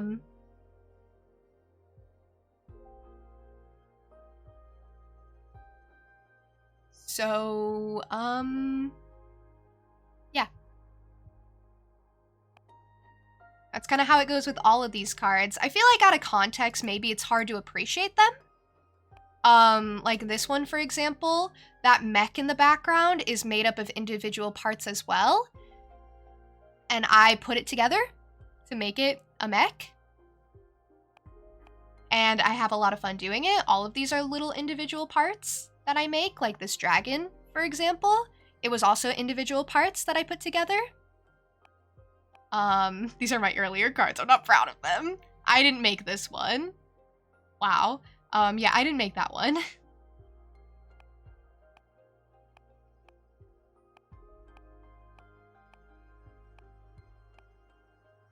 Also, it's not that serious, you know? Like, we're not here to actually genuinely judge how something looks and how it turns out, you know? Like, this is me putting little pieces together, having fun, enjoying my time that I spend in the game. And this also goes for earlier when I was doing the MS Paint drawing as well. Like, that's just a quick little thing. It's not necessarily meant to look good. Like, we're not really here to pick out problems, necessarily. I guess there's just a difference between, like, constructive criticism and criticism. I'm gonna make another card. Hey, Exel, welcome in. How are you? Also, I am ready for the next song meaning. You were kidding about the tree? I don't know. I didn't think it was very funny, but that's okay. I already used this one. Not this one, not this one. Sorry, I meant to flick back. But I already used this one. It says war is meaningless. That's it. I used this, and it gave me a bad card. I actually don't think I have enough points to make another one. But I can show you... I can, like, put in some random ones and show you how the background works and how it works in general a little bit. What do I have energy for? I'll just, like, randomly put it in and then cancel if I can. Otherwise, I guess I messed up really bad. So this background, you can select... Well, all this is kind of, like, in the way. But you can kind of, like, select a placement where you want something to be. So, like, I could pick the docks, and then I could move pieces in place however I wanted. That sort of thing. And kind of just make it all come together. How do you get the energy? Throughout the story, you can collect energy based on your responses. You can have other people go collect your energy for you. So various ways, kind of. I'm glad to hear you're doing all right, Exel. I'm also doing pretty well, thank you. The background selection thing is a pretty neat feature. I love it. I love getting creative with the tarot cards and like building things up. This one I actually really like because I made like the little people travel along. I can't like gesture with my mouse or it like covers everything. But I made like the little ghosty things travel along. which I had fun doing. I gave these things capes. They didn't come with capes. I just thought it'd be funny. Yeah, I like looking back on these and being like, yeah, these are things I did. I really like this one. I think this one's one of my more favorite ones. Just because it's really pretty. I made that snake. That snake was individual pieces before. I don't know. I think it's fun. That's my favorite part of the game. I really like that card. You know what? I'm really proud of that card. I don't think I'll mind looking at it. Okay, I have mail.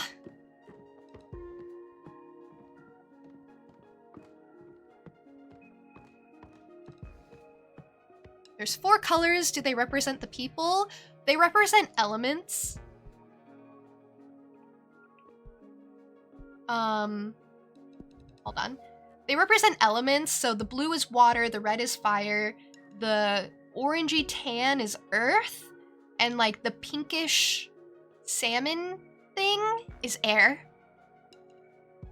So I have a lot of fire. Again, it's kind of like based on your responses sometimes, or like the readings you do. And I give aggressive readings sometimes, so I get a lot of fire. And also I got rid of some aggressive cards, so I got a bunch of fiery points back. Who is this? This is someone I've never met before. Capressa, I thought so. Witch Fortuna, I would like to formally introduce myself before the race. There are some topics I am interested in discussing with you regarding the nature of the political shift our coven is about to experience. Kind regards, Capressa, the historian witch. Let's meet her. Whoa, she's shadowy. Hello? She's supposed to be a tree, right? Yeah, she grows. That's so cool. She looks so good.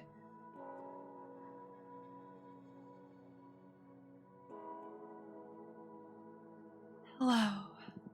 I am Capressa. Nice to meet you. Welcome! I'm Fortuna. Nice to meet you too. Thanks for having me.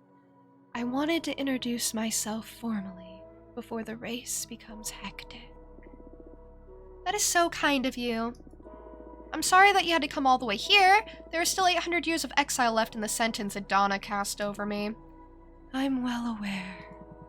Adana often confided in me. The fear you inspired her was one of her greatest weaknesses. Oh wow, I don't know how to feel about that. Proud? That makes 2 of us. That's the main reason I decided to pay you a visit. To keep me in check? To form my own judgment. I promise I carry the best of intentions. There's a certain aura around you that tells me I can trust you. Plants, we're more sensitive to this kind of energy. Now I see that Adana's fear was unfounded, a product of her decaying mind. Knowing this, I must ask you and your team to retire from the race. Well, why? You are too close to your human side to properly govern a cosmic coven. That's what made Adana such a great leader. She had a direct channel of communication with the gods and was far detached from her human origins. On the other hand, you, Dahlia, and Jasmine, you have an uncountable number of human flaws. Fear, pride, envy, greed. Even what you consider virtues such as ambition or mercy, or even the most basic things, such as the need for comfort or enjoyment, cloud your judgment. Flaws, flaws, flaws. Okay, she's insane. Without feelings, can you truly care for your peers? There are many beings in this universe that are better suited for leadership than your kind precisely because of this lack of human feelings. Have you ever stopped to study the flora? Most witches are too fauna-centric to see other forms of existence. As a tree, My entelechy is that of growth and community. I lack individuality. I'm just part of a forest. We, the plants, grow, expand, and nurture all around us. The majority of us don't need to feed on other living beings to prosper. That basic fact alters our whole perception of reality. Human existence is so built on top of sacrifice that you are immune to innumerable forms of brutality. You are devourer of worlds, and we, the plants, are their healers. I'm going to take care of you no matter how you treat me. Okay, I guess. I love that. I mean, I'll do the same, you know? I'll do the exact same. Let me ask you a question. Okay. I have no clue what it'll be, but let me catch up on song meanings, actually. 21st Century Girl is the apology song after War of Hormone. Shows that they respect women. It's all about supporting and empowering women. Maybe I should give that one a listen. And then Boy with Love, the more mature song about love after Boy with Love, or Boy in Love. It is about true strength that comes from loving the small things in life, that there's joy in appreciating the small things about someone. They ask about their significant other's day and how they're doing. So sweet. Aww. And they all had colorful mics at the time of recording. That's so cute. That's kind of wholesome. Tree voice is very consistent. Thank you, I'm trying.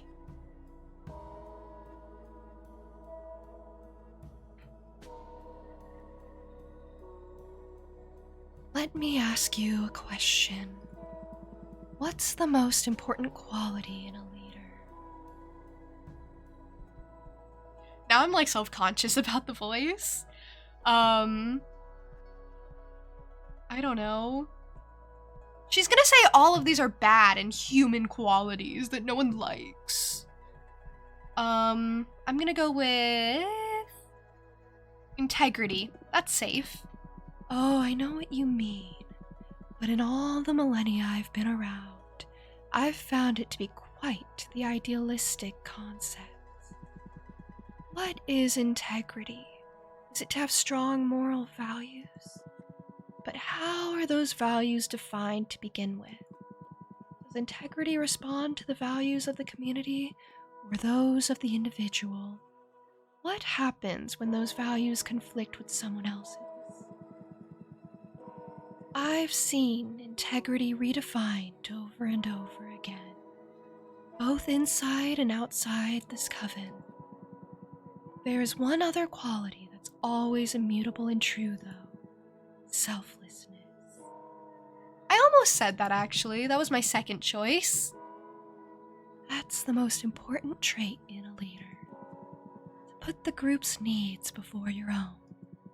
And even if you invented the word, humans aren't capable of it. All those emotions we talked about before, they're what make it impossible. Satisfaction, respect, honor, friendship, the list is endless. Humans are capable of selfless actions, but not of selfless existences.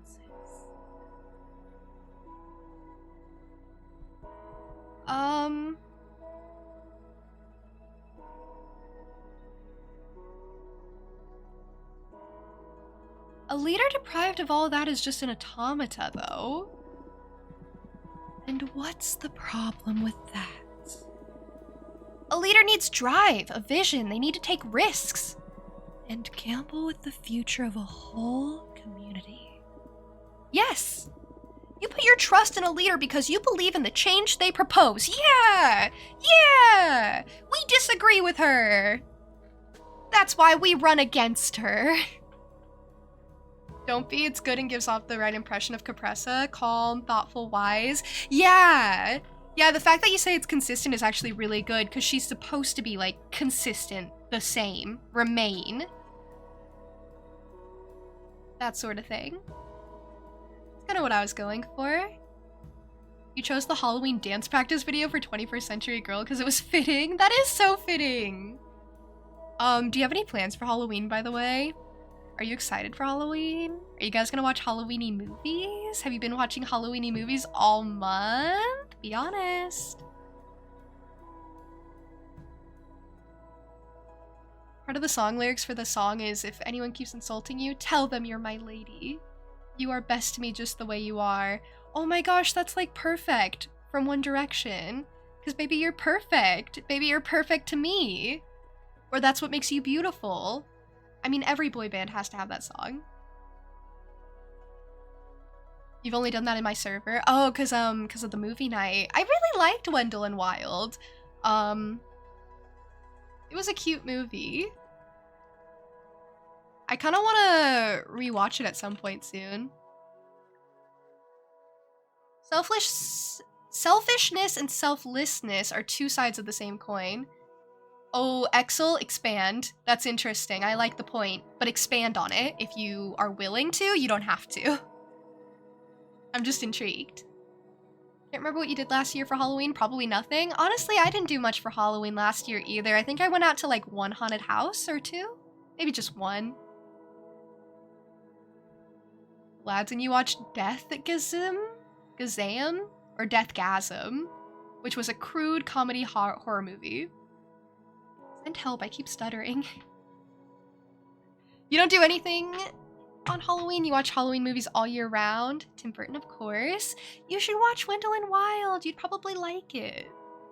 I should host that movie again at some point, and then hopefully you'll be able to make it and watch it with us.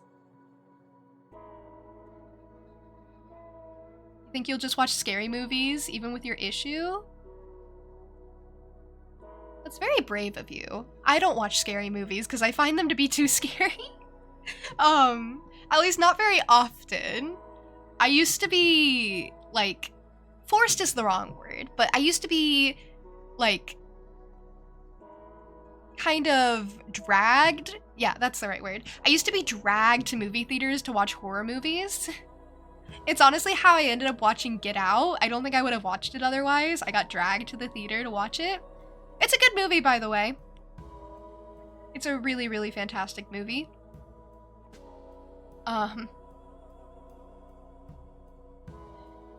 But yeah, generally I don't love going to see horror movies or anything. You don't enjoy them, you just get caught up in thinking about why it's scary and what makes it scary, so you miss the entire experience. I don't know, that's kind of an experience in its own right, right?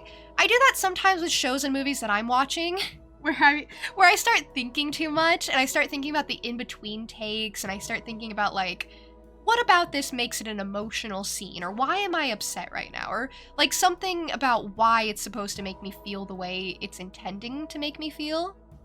I don't know if that's what you mean specifically, but, I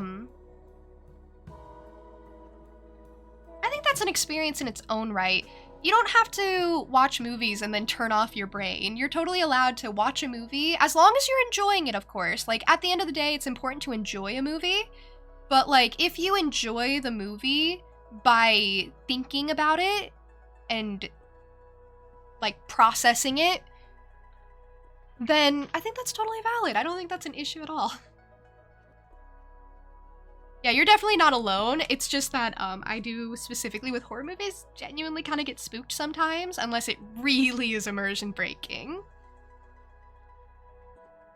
Yeah, I love to think about stuff like that. I love to be thoughtful about the media that I watch. It's something that I've only gained recently, where I've been able to actually think critically about the things that I consume and why I enjoy it or why it's making me feel the way it is. I think that's a very important skill to have. You can easily slip into selfishness by helping too much. It's all about perspective. You can think you're doing something good while the other thinks of it as overstepping. Oh, so you're talking about, like, how people are perceived, right? I don't want to, like, rephrase your meaning if it's incorrect, so. But you're talking about, like, someone can think they're being helpful, can think they're doing the right thing, when in reality they're harming those around them because they think that their way is right. It's when you get too caught up in yourself and what you think is the right thing to do when maybe it's not. Okay, I like your point. If that is your point. Although at a certain point that does, like, stop becoming selflessness, of course. Selflessness, give to everyone. Selfishness, take from everyone. Obviously highly oversimplified.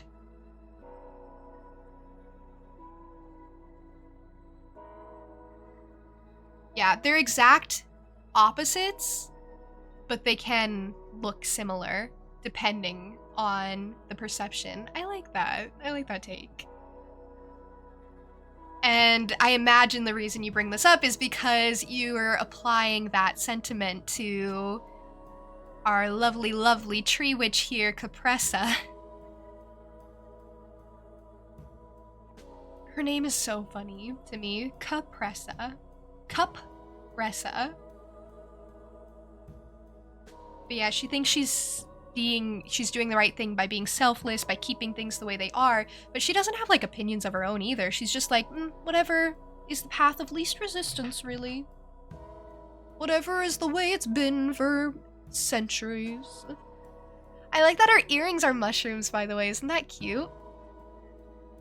What does the cycle number mean? This is as much time as I have before the election happens. So this is as much time as I have to prepare. I think we were at like 32 before. Do I have mushroom earrings? I wish I did. Is a cycle a day? I actually do not know how long it is yet. But I would assume... I don't know, actually. I would assume it's in between, like, all the interactions you can do. And then it resets. So I think next cycle I'll probably, like, end stream.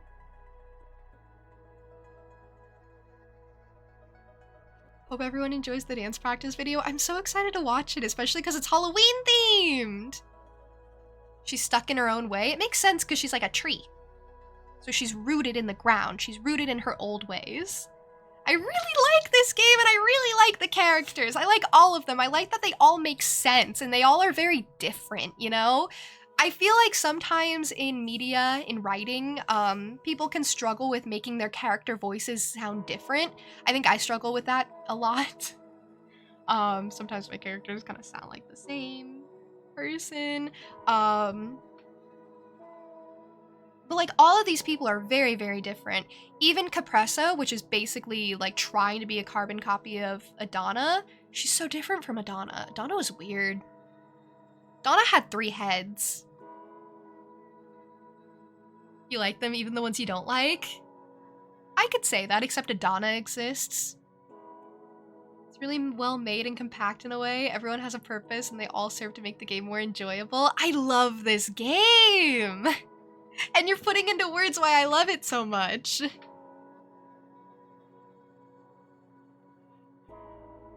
know, I love when people, like, word things better than I could. You like the character, not the person. Exactly, that's the difference you have to make. You don't have to think of characters in the sense of, like, would I like them in real life? I do that, though. But you don't have to. I do it. Because I'm unhinged. The music is very fitting. Or maybe this is just Capressa's theme. I was thinking of that too. I was like, this is so peaceful for what's going on here. But I think it's just the game music. I don't know what the soundtrack for this looks like. And also, I haven't been paying close enough attention to remember if I've heard this before, which is probably kind of terrible. I need to pay more attention to like soundtracks and music. I've been trying to lately because I don't appreciate music enough.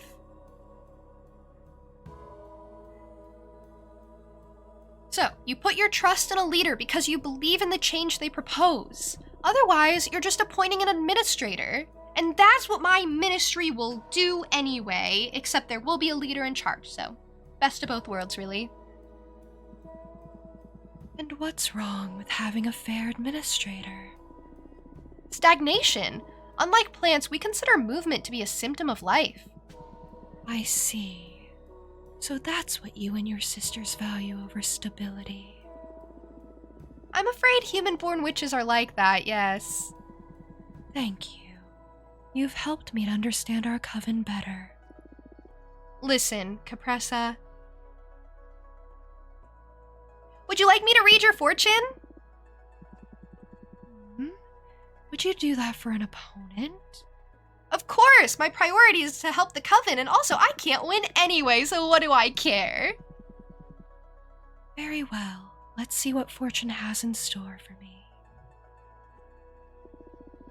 Tell me what it is you wish to ask the cards.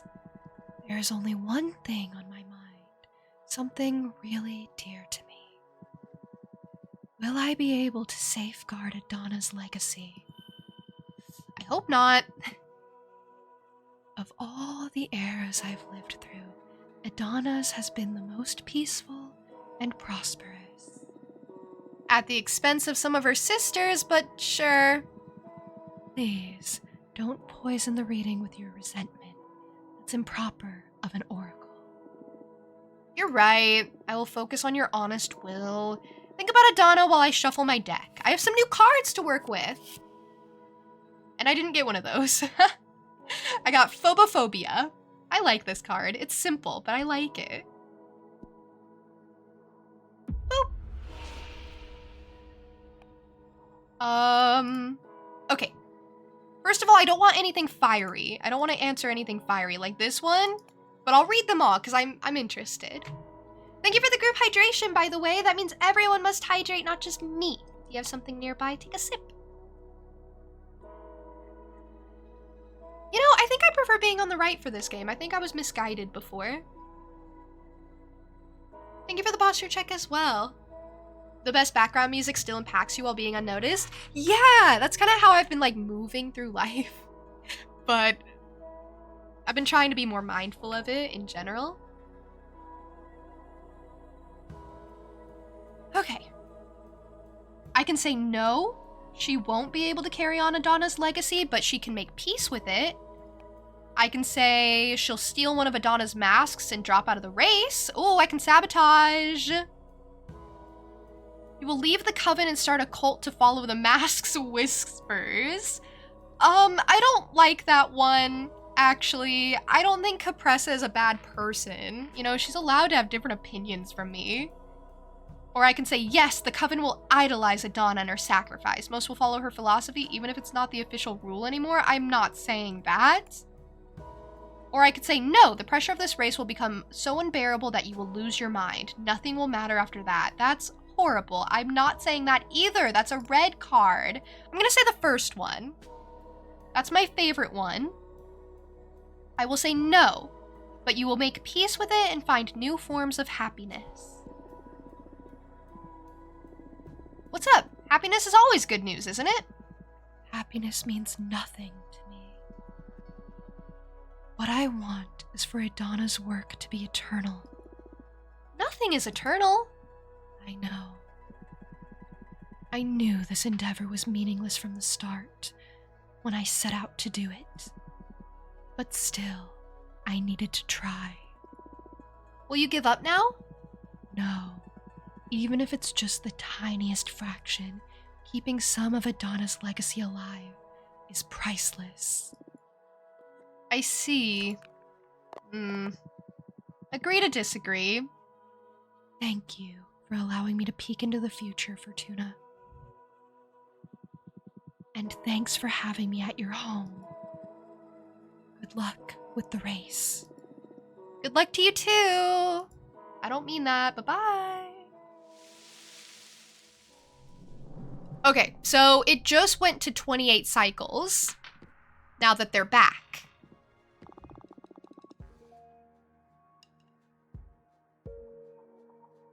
When can I save? I have no clue when this game auto-saves. Why does Capressa like Adana so much? Because she represents the elders who are set in their ways, of course. She doesn't want things to change. So her program is actually... Ah! My bad. I meant to click on the program, but her program is basically identical to Adana's. And I think it's because of what she said. She just really liked how the coven thrived under Adana's rule, and she thought it was like the most consistent and stable and prosperous that it had been that she had seen. Like, she just likes her. She just likes what she did. I don't think there's any like particular real reason besides, you know, she just likes her. Okay, so we're reporting on rival activity, Jasmine. She's outright selling fear about how our system is going to lead to chaos and degrading of our sisterhood's well-established values. Whatever that means. The thing is that the oldest witches are buying it up. Let's stay on our toes. Dahlia has gone down quite a bit, and Jasmine has risen, which, to be fair, we know Jasmine's gonna rise anyway. She's gonna win anyway. I don't even care. Who cares? Not to be too bitter about it or anything. So yeah, I guess I can send these people off. I can send off my sister Patrice and the Eldritch Behemoth, and then whenever they return, cycles pass. I better win. I mean, I can still kind of try, but I just have no faith in that. I hate to say it, but like, I really don't think I win. I could have rigged it, but like, I didn't want to make Fortuna miserable, you know?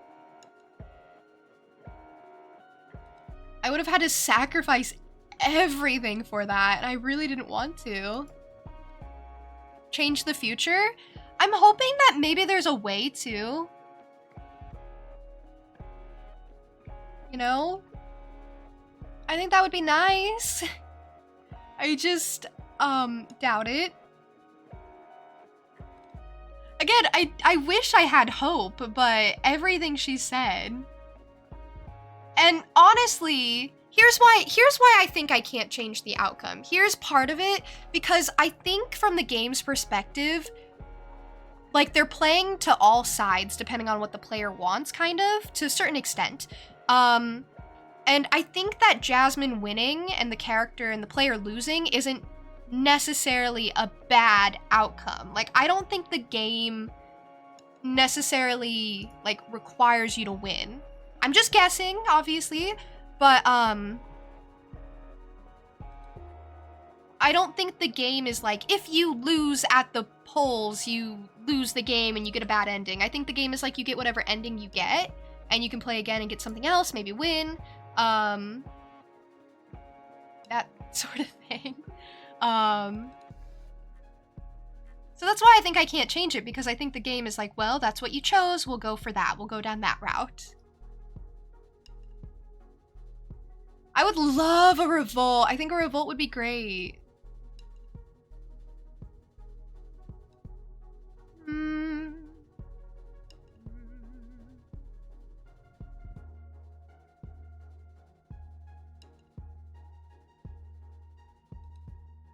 When are you riot? That's okay. Change is inevitable? Sadly. Oh, why sadly?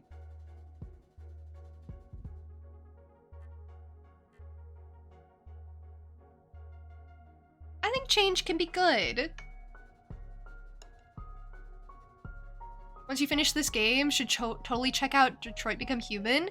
I want to, actually. I wasn't interested in it, but then I saw a little bit of it, and I was like, wait. This seems like a game I'd like. It seems like similar to The Quarry, which I played.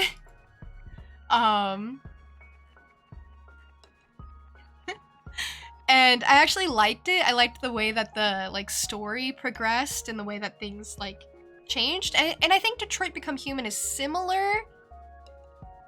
Less cutscenes, but, like, very shaping.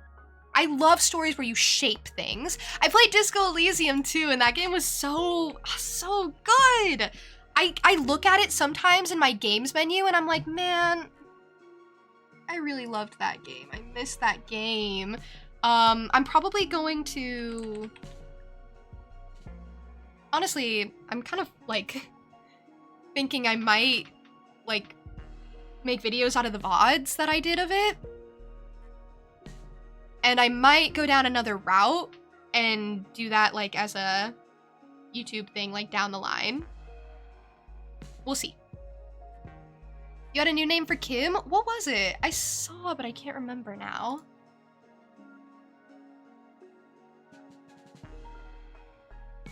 Please tell me what it is.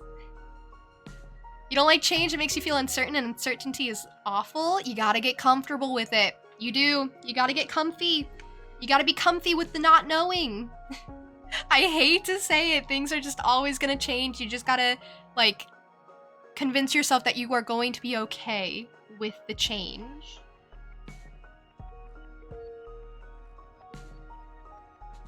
Is there anything stopping me from becoming Detroit Become Human?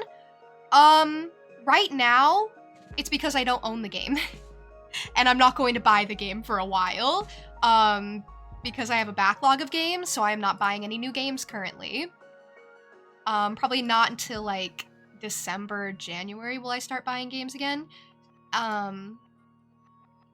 October I've been doing spooky games, so a lot of things have gone on hold. And yeah, I'm in the middle of a bunch of games as well, so I would have to like set some time aside for it. And I play based off of vibes, really. Based off of what I feel like playing.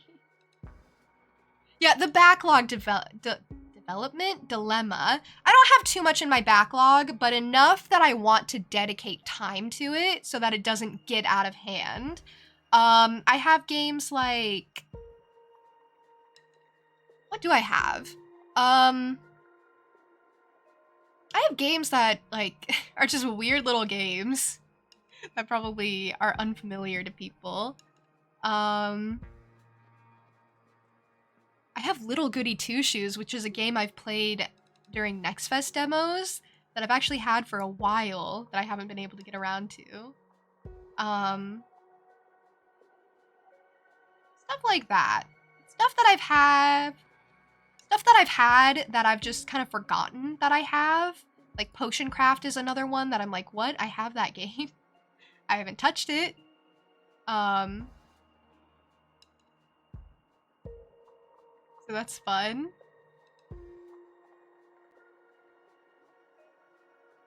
I have Later Alligator, which I bought back in like July and haven't touched. Things like that. One last one before you go. Thank you, Wingster. You're so kind.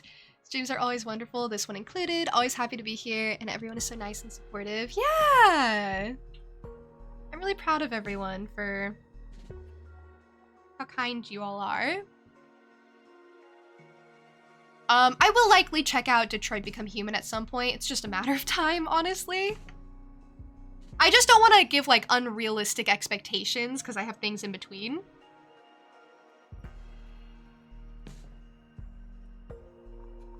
Being comfortable with the feeling of uncertainty won't happen. It's like socializing in person. It won't go good if you can't see where it's going. That's honestly very fair. What I was trying to say is not like, oh, just get over it. Like, just get comfortable. I mean, I kind of was, in a lighthearted way. But I meant more like, you have to kind of come to terms in the sense of make a plan, if that's something that helps you. Like, when change happens, you know what the change is going to be, or at least find out what the change is going to be, and make plans for how you are going to handle the change. Start small, with, like, small, light changes, and then eventually when big changes come, you'll be okay. Because the idea of being afraid of change is very, like, stressful, and I totally understand. And it would just be preferred if, you know, there was a way to work on that. Obviously, I can't give the best advice or the most, like, personalized advice. Yeah, that is so difficult. I know. But at the very least, understand that even if, like, things change around you and get chaotic, it's likely that your personal life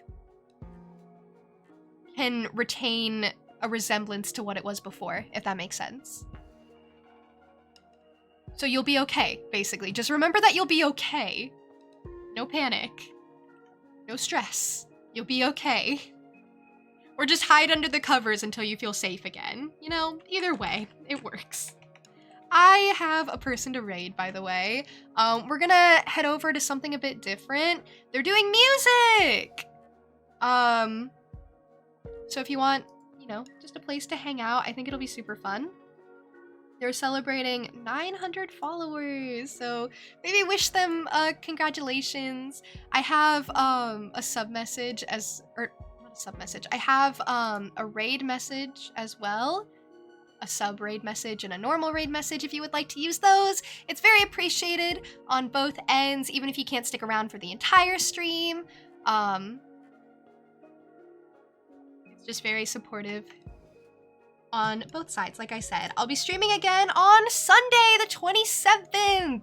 It'll be a normal gaming type of stream, and then after that, on Tuesday, we got Art Club. So if you're planning on participating in Art Club and you haven't submitted yet, deadline is coming up. And there will be a new prompt announced. If you didn't get to participate in this month's Art Club and want to in the future, that'll open up to you. Thank you all for spending time with me. I hope you all have a lovely rest of your day. Thanks for hanging out. Rid, it was great meeting you. It was really, really great meeting you and getting to chat. And Exel, I hope you continue to do well. It was great seeing you. And Irene, thank you for the song meetings. Okay, I'm gonna send you all off now. And everyone else who stopped in too, I very much appreciate you, even if you're not here right now.